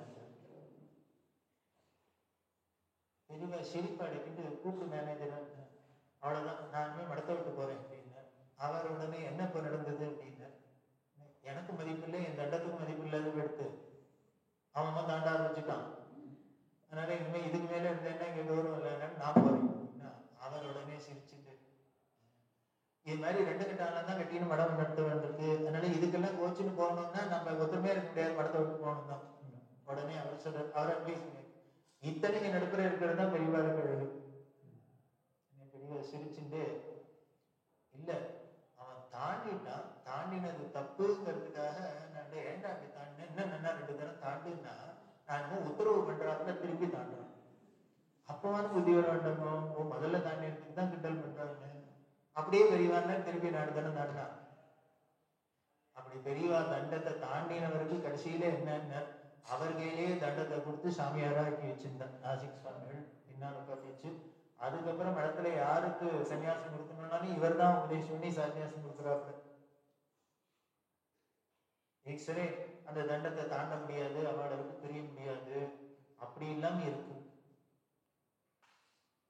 அது காஞ்சி மடத்துல அப்படி ஸ்ட்ரிக்டா ஃபாலோ பண்ணிட்டு வர்றாங்க. நீங்க பார்த்தேன் அப்படின்னா சில இடத்துல ஆச்சரியமா இருக்கும். யாரோ போர்ட் எடுத்து வைக்கணும் வர்றாப்புல அவர் தனியா தூக்கிட்டு வருவார், சுவாமிகள் பாட்டுக்கு தனியா போயிட்டு இருப்பார், இவா பாட்டுக்கு தண்டத்தை வைக்கணும் இன்னொருத்தர். அது எது அந்த ஞானமும் வைராக்கியமும் அந்த இந்திரிய நிகிரகம் 5 புலன்களும் தன் கைவசம் அப்படிங்கிற சிம்பாலிக்க காமிக்குதான். அது எக்காரணத்திலையும் எந்த க்ஷணத்திலையும் அது விலகல்ல அப்படின்னு இருக்கிறதுக்கு சிம்பாலிக்கிறதான் தண்டம் முக்கியமாவே எப்பொழுதும் இருக்கிறது. அதனால எங்களுக்கு தண்டம் அது தண்டத்தோட தாற்பயத்தை சொல்லி நாங்க எங்களால தலையால வணங்கறதுக்கு காரணமாக தான் அதை அதுல அந்த தண்டத்தால தண்டவந்தனம் பண்றது அப்படின்னு. இப்படி அந்த தண்டவந்தனம் அதுல ஒரு துணி கட்டியிருக்கும். அந்த துணிக்கு பல பேருக்கு ஒரு சந்தேகம், அது என்ன துணி, அது என்ன துணின்னு சந்தேகமா இருந்தாலும் பரவாயில்ல, சில பேருக்கு தீர்ப்பே கொடுத்தா என்னன்னா கௌபீனத்தை கட்டி வச்சிருக்காரு, அதை தூக்கி இருக்கு அதுல கட்டணும். அது கௌபீனமா இருந்தா அது தூக்கி சாமியோட பாதத்துல கொண்டு வைப்பாட, இவர் கட்டின பணத்தை இல்ல, அதுக்கு தண்ட வஸ்திரம்னு கணக்கு. தண்ட வஸ்திரம்னு அது தனி, அதுக்குன்னே அது கட்டுறதுக்குன்னு வேண்டும், எல்லாம் கணக்கு இருக்கு. இந்த சன்னியாசிகளுக்கு விஸ்வேஸ்வர சம்ஹிதையில இந்த சன்னியாசிகளுக்குன்னு உள்ளான தர்மசாஸ்திரம் அதுல பார்த்தீங்கன்னா அந்த கயிறு கட்டிப்பான், அந்த கயிறு இத்தனை நீளம் இருக்கணும், அதெல்லாம் வேற கணக்கு இருக்கு. இத்தனை நீளம் இருக்கணும், எல்லாம் இருக்கணும். அப்புறம் இவன் பூனல் எல்லாம் எடுத்துடுறா இல்லையா, அந்த பூனலுக்கு பதிலா என்ன பண்ண இவன் உடம்புல இருக்கிறதுல இந்த தண்டத்துல பார்த்தீங்கன்னா கீழே ஒரு நூல் சுத்தினாப்புல அது யஜ்ஞோபவீதம். இந்த சுத்தின இவ்வளவு இத்தனை கணக்கு இருக்கு அந்த தண்டத்துக்கு, அது இத்தனை கடு இருக்கணும், இவ்வளவு ஹைட் இருக்கணும், கல் மூங்கில் அப்படின்னு பேரு, அந்த மூங்கில் வேணு தண்டம்னு அது வச்சுக்கணும். அப்படின்னா அது கல் மூங்கில்னா வேற ஒன்றும் இல்லை, சாதாரண மூங்கில்னா உள்ளுக்குள்ள கூடா இருக்கும், அது பற்றாக்க உடஞ்சி போயிடும். இந்த கல் மூங்கில் அப்படின்னா ஃபுல்லாவே சாலிடா இருக்கும், அதுதான் வச்சுக்கணும். அதை வெறுமனை இவாடவே இஷ்டத்துக்கு எடுத்துன்னு வர்றதில்ல, அது சன்னியாசம் கொடுக்கறதே குருநாதர் அதுக்கு அபிஷேகம் எல்லாம் வேறு பண்ணுவார். அதுக்கு அபிஷேகம் எல்லாம் பண்ணி புருஷ சுத்தத்தினால அபிஷேகம் பண்ணி அதுக்கு மந்திரிச்சு கொடுக்கறது பெரியவாசிதான். சாதாரண குச்சிக்கே இவ்வளவுலாம் வித்தியாசத்துக்குன்னா வேலை செய்யணும்னா அப்படி குருநாதரால மந்திரிச்சு கொடுக்கப்பட்ட தண்டத்துக்கு எவ்வளவு சக்தி இருக்கும் அப்படிங்கிறது தெரிஞ்சுக்கணும். அப்புறம் அந்த தண்டத்தை என்னென்ன சித்தியானா உடனே இன்னொருத்தர் வாங்கி வச்சுக்கலாம்னு வச்சுக்க முடியாது. அந்த தண்டத்தை தண்டம் கமண்டலம் எல்லாத்துக்குமே மந்திரம் இருக்கு, குருட்டேன் தான் வாங்கிக்கணும். காஷாயத்தை தண்டத்தை கமண்டலத்தெல்லாம் அது அத்தனையும் கூடவே இருக்கணும். கரதிருத்த தண்ட கமண்டலு மாலம் அப்படின்லாம் காற்றாடி கையில எப்பொழுதும் தண்ட கமண்டலத்தோடயே இருக்கிறது அப்படி இருக்கும். கடைசியில சித்தியானா அவளை உள்ள வச்சு சமாதி பண்றதே இந்த தண்டத்தையும் அவளுக்குள்ளேயே வச்சு இந்த கமண்டலத்தை வச்சு எல்லாத்தையும் சேர்த்து முடியறது. அதுக்கப்புறம் இன்னொருத்தர் அதை யூஸ் பண்ண முடியாது, நேரம் இருக்கிறதையும் யூஸ் பண்ண முடியாது, அப்படி இருக்கிறதையும் யாரும் வர முடியாது. ஒரு தடவை தான் தெரியவா உங்க பக்கத்துல வச்சுட்டா வெளியில பேசினா அதனால குறுக்க வர முடியாதுன்னு இருந்தது. அதனால பாரமா சொன்ன தண்டம் அங்க இருக்கு, தெரியவா இங்க உட்கார்ந்து இருக்கா, எனக்கு போயிட்டு வர கஷ்டமா இருக்கு அப்படின்னு. என்ன தெரியவா அங்க இருக்கு, நான் இப்ப ஏந்திர எங்கேன்னு போறது, என்னால ஏந்திருக்க முடியலன்னா இப்ப என்ன பண்ணணும், இவரால ஏந்திரி தண்டத்துக்கிட்ட போக முடியலன்னா தண்டத்தை கிட்டக்க கொண்டு வரணும். யாரு இருக்குங்கிறது, அதனால உடனே சொல்ற பாலசுவாமியோட கூப்பிடுங்க, அவர் பாவம் ஏதோ காரியமா இருந்தார், அவரை கூப்பிட்டு அவரை விட்டு எடுத்துன்னு வர சொல்லுவோம். அப்புறம் பால பெரியவாளோட தண்டத்தை எடுத்துன்னு வரணும்னா அவா இப்படி எடுக்கிறா பாருங்க. உடனே அவரும் என்ன இவரோட சிஷ்யர் தானே, நேர தண்டத்தை கையால பிடிச்சுக்கிட்டு கூடாதோ. அவர் என்னும் ஷாக் அடிக்கிறாப்புல ஒரு துணியை போட்டு அதால பிடிச்சிட்டு இப்படி. இதெல்லாம் நம்ம மடத்துல, காஞ்சி மடத்துல அப்படிதான் வாழும். அசதி மறதியா மறந்து இறந்து கூட ஒரு அங்க ஒரு விலகவே விலகாது, தப்பு தண்டாவே விலகாது. அவர் அப்படியே பெரியசா துணியால பெரியவா கஷாயத்தெல்லாம் பிடிச்சிருந்து அதை கைப்படாத உண்டு. இன்னைக்கு பூஜை மண்டத்தை பார்த்தீங்கன்னா சந்திரமௌலீஸ்வரர் வர பெரியவா எடுத்து உள்ள வைக்கிறதையே செய்யணும். நேருக்கு நேர் கையை வச்சு தொட மாட்டாங்க. அப்படி மேல ஒரு பட்டை போட்டு அப்படி எடுத்து சுவாமியை வச்சு அபிஷேகம் பண்ணிட்டு அப்புறம் திருப்பி அந்த துணியால தொடச்சு அப்படி அப்படி தூக்கிதான். அது அப்படி ஒரு சம்பிரதாயம்னா 100% பர்ஃபெக்டா. அந்த தண்டத்தினால இவ தன்னோட வந்தனத்தை தெரிவிக்கிறது அப்படின்னு அப்படி சொல்றதே தான் அந்த நேர இருக்கிறவாழ்கிட்ட நமஸ்காரம் பண்றது தான் ரொம்ப ஒரு பணிவு பண்பு அப்படின்னு சொல்லுமே. இந்த பணிவு பண்பு வளர்றதுக்கு முக்கியமான ஒரு கிரியை என்ன அப்படின்னா, என்ன பண்ணா சார் எனக்கு பணிவு வரும்? நல்ல பண்புங்கிறது எல்லாருமே ஒத்துக்கிறோம். பணிவா இருக்கிறது, அடக்கமா இருக்கிறதுங்கிறது எல்லாருக்கும் பிடிச்சதுதான், ரொம்ப அவசியமானதுதான். ஆனா அதுதான் வருமா வராதாங்கிறதுல தான் நமக்கு பெரிய ப்ராப்ளமா இருக்கு. அது வரணும்னா என்ன பண்ணணும்? அதுக்கு ஏதான மந்திரம் இருக்கா? அதுக்கு ஏதான ஹோமம் இருக்கா? சாந்தி இருக்கா? என்ன பண்ணலாம் அப்படின்னா அதுக்கு சில ஒன்றும் வேண்டாம். பார்க்கிறவாளெல்லாம் நமஸ்காரம் பண்ணணும். ரொம்ப அதை உருகி சொல்லலாம். எனக்கு தான் இந்த பாக்கியம் இல்லை, உங்களுக்கு எல்லாம் கிடைச்சிருக்கு. வயசுல பெரியவா யாரை பார்த்தாலும் போய் காலில் விழுந்தோட நமஸ்காரம் பண்ண. அப்படி பண்ணுது. அப்படி பண்ண பண்ண பண்ண பண்ண என்னன்னு அந்த வினயம் பணிவு அப்படிங்கிற அந்த பண்புங்கிறது நம்மளை அறியாத அந்த கிரியையினால வந்து அது பண்றதுலயும் என்ன பண்ணுவோம்னா திருப்பி முதல்லயே சொன்னேன். அப்படி நமஸ்காரம் பண்றதையும் தண்டமா நமஸ்காரம் பண்ணக்கூடாது, தண்டாகாரமா நமஸ்காரம் பண்ணணும், தண்டத்துக்கு நமஸ்காரம் பண்ணக்கூடாது. அதனால பார்க்கிறவாடெல்லாம் சான்ஸ் கிடைக்கிறது, அதை யூஸ் பண்ணிக்கோங்க. இப்படி ஒரு பாக்கியம் கிடைச்சிருக்கு. ஏன்னா பகவத்பாதால் சொல்லியிருக்கார், மகாலட்சுமி அனுகிரகம் என்ற செல்வத்திலேயே பெரிய செல்வம் இப்படி எல்லாரும் நமஸ்காரம், உனக்கு நமஸ்காரம் பண்றதுதான்னு சொல்லியிருக்காரு. அப்படி இருக்கிற அந்த நமஸ்கார பாக்கியத்தை உங்களுக்கு வாய்ப்பு கிடைக்கிறதையெல்லாம் எல்லாருக்கும் பண்ணுங்க. அதுலயும் நேர கண்ணெதிர்க்க இருக்கிறவாட நமக்கு சமம் அப்படின்னு நாம நினைக்கிறவாழ்க்கை பண்றதே தான் அந்த வினயம் ஜாஸ்தி வரும். அது ஜாஸ்தி வரும். அதனால அந்த பண்பு வளரும். அதுக்காக பண்ணணும். அப்படி ஒரு பெரிய உத்தமமான பண்பை வளர்க்கிற ஒரு கிரியை தான் நமது சனாதன தர்மத்துல நமக்கு மகான்கள்லாம் கொடுத்துருக்காங்க. அந்த நமஸ்காரம் அப்படி ஒருத்தர் போய் நமஸ்காரம் பண்ணதுனால என்ன வரும் அப்படின்னா நமக்கு பணிவு வரும், பண்பு வரும், அடக்கம் வரும். வள்ளுவர் சொல்லிட்டு அப்படி அடக்கம் வந்துன்னா என்னன்னா அமரருள் ஓய்க்கும் அப்படின்ட்டு. அப்படி மட்டும் உனக்கு அந்த அடக்கம் வந்துருச்சுன்னா என்னென்ன அப்புறம் தேவருக்கு சமமா நம்ம கொண்டு வச்சிடும், தேவதைகளா வச்சிடும். அப்படின்னு அந்த அடக்கம் வினயம் வரத்துக்கு தான் அந்த வினய சம்பத்து அப்படின்னு சொல்லி, வினய சம்பத்து வினய சம்பத்துன்னு அடக்கத்தை ஏதோ ஒரு ஐஸ்வர்யமா தானே சொல்லி அது வளர்த்துக்கு தானா இந்த பண்பு வளர்றதுக்கு இது சொல்லும். அப்படி பார்த்தா மனுஷனுக்கு அதே மனுஷன் பண்ணணும், மற்றவாழ்லாம் பண்றதுக்கு என்னன்னா அந்த ஈஸ்வர சிருஷ்டியிலேயே நேர வளரக்கூடியவன் யாரு அப்படின்னு ஊர்த முகம் அப்படின்னு சொல்ற நேர வர்டிகளா வளர்றது யாருன்னு மனுஷன் ஒண்ணுதான். மீதி எல்லாம் ஹரிசான்ல போறது வளர்றது. அந்த ஹரிசான்ல வளர்றது. ஆனா இதுல என்ன அப்படின்னா இப்படி நேர வளர்றவனுக்கும் அந்த உடம்புக்கு எது பிரதானம்னு சிரசே பிரதானம், தலைதான் பிரதானம்.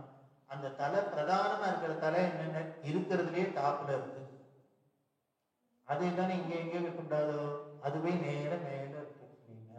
அப்ப என்ன பண்றது, நமக்கு வரக்கூடிய இந்த குணதோஷமான இந்த அகம்பாவம்ங்கிறது எங்க போறது, நேர தலையில போய் ஏறி உட்காரு. அதனாலதான் என்ன பண்றாங்க தலகனோங்கிற ஹெட் வெயிட்டு எது மேல போய் ஏறி உட்காரு அப்படின்னு. அப்ப எதுக்கு தலை வணங்கு அப்படின்னா அந்த எது வெயிட்டா இருக்கோ அதை கீழே போடணும்.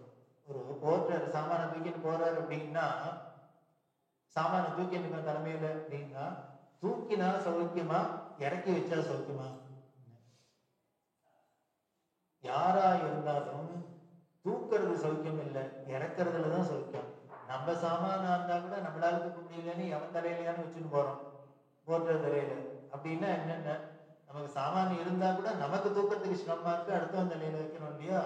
அப்படின்னா இதுலேருந்தே தெரியுது, வெயிட்ட தூக்க தூக்க தலையில சுமக்க சுமக்க நமக்கு கஷ்டம். அப்ப என்னென்ன, அதை கீழே இறக்கி வச்சுட்டா அப்பாடா ரிலாக்ஸ்டா இருக்கு. அந்த வெயிட்ட, ஹெட் வெயிட்டை ரிலாக்ஸா இறக்கி வைக்கிற கிரியைக்கு பேர் தான் நமஸ்காரம், வணங்கல், தலை பணிதல். தலையை நீ வணங்காய், தலை மாலையை தலை பணிந்த அப்பர் சுவாமி எடுத்து சொல்லணும். அப்படி அந்த மேல இருக்கிறது தான் என்னென்ன, ஒண்ணுமே இல்லாத அகல பாதாளத்துல கீழே கிடக்கேன்னு காமிக்கிறதுக்கு தான் இப்படி. இது மனுஷனுக்கு தான் இருக்கு. பெரியவா சொல்றாங்க, மற்ற பிராணிகள் மாதிரி இருந்ததுன்னா, இப்படி குறுக்க வாட்டில் விழுந்ததுன்னா ஹெட் வெயிட் ஏறினா கூட 4 கால் இருக்கிறதுனால பேலன்ஸ் பண்ணிட்டு விடலாம். இவனுக்கோ இருக்கிறதே 2 காலா இருக்கு, அந்த இருக்கிற தலையும் மேலேயே இருக்கு ஒரு உச்சியில. அதுல வெயிட்டை ஏத்த ஏத்த என்ன பண்ணணும்னா பேலன்ஸ் போய் தொகையில கீழே விழாப்புல ஆயிடும். கீழே விழுந்தா அடிதான் பட்டுக்கணும். அந்த அடிபட்டுக்கிறதுல என்னன்னா, எவ்வளவு கூட ஹைட்ல இருந்து விழறமோ அவ்வளவு கூட அடி ஜாஸ்தி. உட்கார்ந்து இருக்கிறவன் விழலாம், உட்கார்ந்து விழுந்தா கூட என்ன, நின்று இருக்கிறவன் விழுந்துட்டு விழுந்தாக்கப்பட்ட அடியை விட உட்கார்ந்து இருக்கிறவனுக்கு அடிபடுறது கம்மியா இருக்கும். ஆனா படுத்துட்டு இருக்கிறவனுக்கு விழறதுங்கிற சான்ஸே கிடையாது, அடிபடுறதுங்கிறதே கிடையாது. அதனால நீங்க வாழ்க்கையில அடிபடாத, எங்கேயும் உதவாங்காத, அடிபடாத இருக்கணும்னா என்னென்ன, மரியாதையா படுத்துன்னு கிடந்துடுறது. எங்க நமஸ்காரம். அப்படி கீழே விழுந்து கிடந்துட்டோம் அப்படின்னா பாரத்துக்கு பாரமும் கீழே இறங்கிட்டு, வெயிட்டுக்கு வெயிட்டும் போயிடுத்து, அப்புறம் விழுந்து அடிபட்டுக்கிற ரிஸ்க்கும் இல்லாத போயிடுத்து, அப்புறம் என்னென்ன ஹாயா நிம்மதியா இருக்கு. அதனால அப்படி ஒரு கிரியை தான் நமஸ்காரங்கிற தத்துவம். அதனால அதை யாரும் மிஸ் பண்ணிடாதீங்க. அவசியம் வயசுல பெரியவாளை பார்த்து எல்லா விதத்திலையும் யாரெல்லாம் நமஸ்காரம் பண்ணணும்னு நமக்கு சொல்லுக்கு, வயசுல பெரியவா, வித்தையில பெரியவா, இவாளெல்லாம் பண்ணலாம். அங்க பண்ணும்போது அப்படி பண்றதே நேர பார்த்து வேலை பண்றது, நம்மளை அறியாத கொஞ்சம் கொஞ்சமா நம்மளோட அந்த ஈகோ போய் நமக்கு ஒரு தெளிவு ஏற்படும், அகம்பாவம் போகும், கர்வம் போகும், பண்பு வளரும், பணிவு வளரும். அதை பண்ணணும்னு சொல்ல. இதை பார்த்தீங்கன்னா நமது கலாச்சாரத்துல பெரியவா சொல்ல, நம்ம தட்சிண தேசத்தை விட வடக்கு தேசங்கள்ல இன்னமும் அந்த பண்பு இருக்கு. நீங்க பார்த்தீங்கன்னா அவ எங்க பார்த்தாலும் சரி, குழந்தைகளா இருக்கட்டும், பெரியவாளா இருக்கட்டும், வயசுல பெரியவாளா யாரை பார்த்தாலும், அது ரயில்வே ஸ்டேஷனா இருக்கட்டும், ஏர்போர்ட்டா இருக்கட்டும், எங்க இருக்கட்டும், உடனே வந்து காலத்தொட்டு கும்பிடுறது. நமக்கு தட்சிண தேசத்துலதான் அந்த பண்பு அவ்வளவு இல்லை. அதுவும் குறிப்பா என்னென்ன, தமிழ்நாட்டுல இல்லவே இல்லை. ஏன்னா எங்களுக்கு போஸ்டரே அடங்கப்படாது, அடங்காப்படாரியா தான் தெரியணும். நீ அடங்காப்படாரியா தெரிஞ்சாக்க பரவாயில்ல, நீங்களும் அந்த பேயா அடங்காப்படாரியா தெரிஞ்சுன்னா நாடே 2 விடுறது அலங்கோலமா போகுது. அடங்காத அத்தனை பேரும் அடங்காத இருந்தாங்க என்ன ஆகும்? ஸோ தமிழ்நாட்டுல சுத்தமா அந்த பண்பு இல்லாத போயிடுது. அதனால குழந்தைகளுக்கு அவசியம் சொல்லித்தரணும். பெரியவாளை பார்த்தா, வயசுல பார்த்தா உடனே நமஸ்காரம் அப்படி அந்த காலத்துலாம் பண்ணுவாங்க. வந்தா நமஸ்காரம் பண்றது இன்னும் ஆச்சரியமா இருக்கும். பெண்கள்லாம் என்ன பண்ணுவாங்க பார்த்துருக்கேன், இந்த சாயந்தர வேலையெல்லாம் விளக்கேற்றினாக்க ஆற்றுல இருக்கிற பெரியவாளுக்கெல்லாம் நமஸ்காரம் பண்ணுவாங்க. மாமியாருக்கு, மாமனாருக்கு, இன்னும் வந்தவாளுக்கு, பொன்வாளுக்கு. இப்ப ஆனா அந்த சான்ஸே கிடையாது, விளக்கேற்றுறதும் கிடையாது. ஏன்னா 9 மணிக்கு மேலதான் லேப்டாப்போட வருவோம். நமஸ்காரம் பண்றதுக்கு மாமனார் மாமியார் தான் நானா அன்னையில தான் போய் பண்ணிட்டு வருவோம். இங்க கிடையாது. என்ன அப்படின்னா அதான் வருத்தப்பட்ட எப்படி சீரழிச்சிட்டோம் கலாச்சாரம். கலாச்சாரம் இந்த பாரதிய தேசம், பாரத தேசம், சனாதன தர்மம்னா இப்படி எல்லாம் பொக்கிஷமா கொட்டி கொடுத்துட்டு போயிருக்கா. அதை அத்தனையும் கோட்டை விட்டுட்டு அஷடா உட்கார்ந்து எத்தையோ வேண்டாத பிடிச்சிருக்கு. எப்படி இருந்த தேசத்தை, எப்படி இந்த கலாச்சாரத்தை எப்படி சீரழிச்சிருக்கும் ஃபீல் பண்ண வேண்டாமாங்கிற. நம்மளால இப்படிலாம் கிரியேட் பண்ண முடியுமா, உருவாக்க முடியுமா, கொடுக்க முடியுமா அடுத்த வாழ்க்கை? ஆனா யாரும் கொடுத்து வச்சதை கூட எடுத்து வச்சு சேர்த்து வச்சு சொத்தை கூட வச்சுன்னு அனுபவிக்க தெரியாத இருக்குமே இருக்கக்கூடாது. அதுக்காகவான தினமும் நமஸ்காரம் பண்ணணும், எல்லாருக்கும் நமஸ்காரம் பண்றது. அதனால ஒன்றும் அந்த அப்பதான் என்ன பண்ணணும்னு அந்த கௌரவம் பார்க்காத ஒரு குணம்லாம் வளரும். அதை பண்ணுங்கன்னு சொல்ற. அந்த நமஸ்காரத்திலேயே இன்னும் பஞ்சாங்க நமஸ்காரம், அஷ்டாங்க நமஸ்காரம், சாஷ்டாங்க நமஸ்காரம்லாம் சொன்னேன். அதெல்லாம் என்ன, அந்த டெக்னிக்லாம் என்னென்ன அப்படிங்கிறது விவரமா சொல்ல போறா. இன்னும் நிறைய பேச்சு இருக்கு, அதில் சொல்லியிருக்கா. அதெல்லாம் அடுத்த மாச சத் சங்கத்துல பார்ப்போம். அநேகமா இந்த நமஸ்கார தத்துவம் இதுக்கு அடுத்தது ஆஞ்சநேயரோட இந்த 7வது வால்யூம் முடியுது. 7வது வால்யூம் முடியறதோட இல்லை, தெய்வத்தின் குரல் 7 பகுதியும் பூர்த்தியாகுது. அநேகமா அந்த சத் சங்கம் அடுத்த மாசம் சத் சங்கத்தோட தெய்வத்தின் குரல் பூர்த்தியாகும். அதுக்கப்புறம் என்ன இருக்குன்னு தெரியாது, பகவான் எப்படி பிரேரணை பண்றாங்கிறது பார்ப்போம். அடுத்த மாசம் சங்கத்தோட இந்த தெய்வத்தின் குரல் 7வது வால்யூம் பூர்த்தியாகுதுன்னு சொல்லி அடுத்த மாசம் 16, 17 3வது சனி ஞாயிறு 16, 17. ஏன்னா அடுத்த 4வது சனி ஞாயிறு 4வது சிவராத்திரியா அப்படின்றது அதுக்கு முன்னாலே முடியல. அதனால 16, 17 அடுத்த மாசம் சங்கம்னு சொல்லி நாம எல்லோரும் பணிவோட அன்போட பண்போட இருக்கணும்னு சொல்லி நமஸ்காரம் பண்ணுவோம். சதாசிவ சமாரம்பா சங்கராச்சாரிய மத்தியமா அஸ்மதாச்சாரிய பர்யந்தாம் வந்தே குரு பரம்பரா. ஹர ஹர நம பார்வதி பதயே. ஜானகி காந்த ஸ்மரணம்